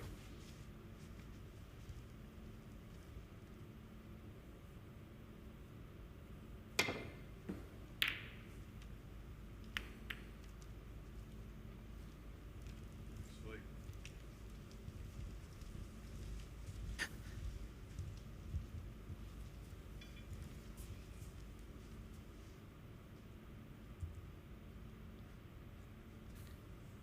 Yeah, he's left the red pretty straight and nice for Jack. The only positive for him, I guess, is the pink going quite safe on the black cushion.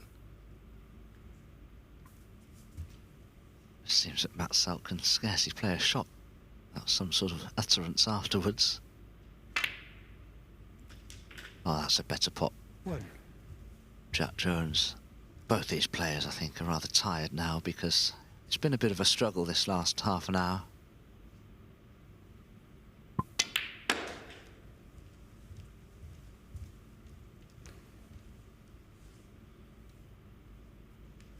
Six. Let's do some arithmetic here. 8 points behind. So it doesn't need the black. So in all honesty, this is a great chance for Jack Jones. That brown isn't particularly difficult if he can get onto it. Don't need to worry about the black. The pink will be easy if you can get in behind that as well. So big chance this to wrap up frame and match. 8.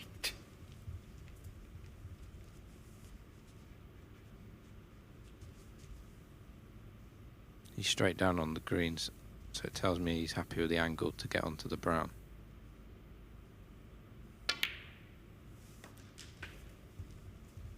Lem. this is the key shot, really. I would say if you can just pot this and screw it back the right amount to get perfect position on the blue to get to the pink, this should be the match.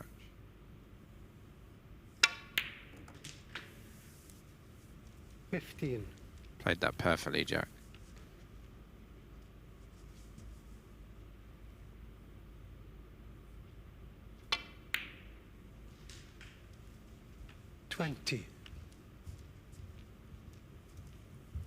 So yeah, Jack, just fully commit to this. Just roll this slowly along the cushion.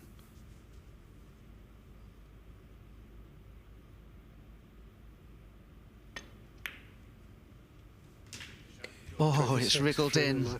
Well, an exciting frame at the end, but in the end it was a bit of a scrappy match.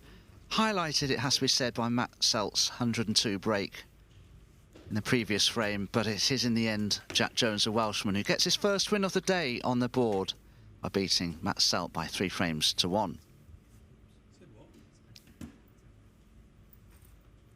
So we're going to have a look at how things have panned out this evening. Matt Selt defeated Jackson Page. Stuart Bingham then defeated Jimmy Robertson, highlighted in the deciding frame with 143 total clearance, the highest of the group so far. Jack Jones has just beaten Matt Selt here on table 1. Table 2, Mark Selby defeated Jack Jones, but then lost his first match of the day to Joe O'Connor, who's played 4 and won 4 because he just defeated Jackson Page a few moments ago by 3 frames to 0. So this is how the group table looks. Joe O'Connor, 4 wins from 4. Stuart Bingham also with a 100% record, the only other player to have that. 3 wins from 3 for Stuart Bingham. Mark Selby still looking good in 3rd place, just the 1 defeat. He has another 3 matches to play tomorrow. Matt Selt in 4th place, just with the 1 point, and he only has 2 matches to play, so he needs to win them both, you think, to have any chance of progressing to the playoff semi-finals later in the day. Jack Jones has just registered his first win, but he still has 3 matches to play, as does Jimmy Robertson, both with 1 win apiece there. In fact, identical records, frames won and frames lost. Jackson Page, though, the wooden spoonist at the moment. He's played 4 and he's lost every match and only won 3 frames, so it's highly unlikely he can progress. This is the order of play for tomorrow. Matt Selt first up in action against Jimmy Robertson, and all Essex clash there. Mark Selby then, Leicester's own, will be taking on Jimmy Robertson. And then lastly, in the afternoon session, Mark Selby will be in action once again, taking on Stuart Bingham. What a match that will be to look forward to. Table 2 sees Stuart Bingham in action against Joe O'Connor. As we said, Joe O'Connor's played just about every match on table 2. Jack Jones, having won his first match, hopefully he can be a little bit more refreshed tomorrow. He'll be taking on Jackson Page, an all-Welsh affair. And then finally on table 2 in the afternoon, Matt Selt will take on Joe O'Connor. So that concludes play for today. We look forward to your company once again tomorrow, when play will recommence at 11 AM. So from Ben Wollaston and myself, Dominic Dale, and all the backroom staff here at Matchroom, we wish you all a very good evening.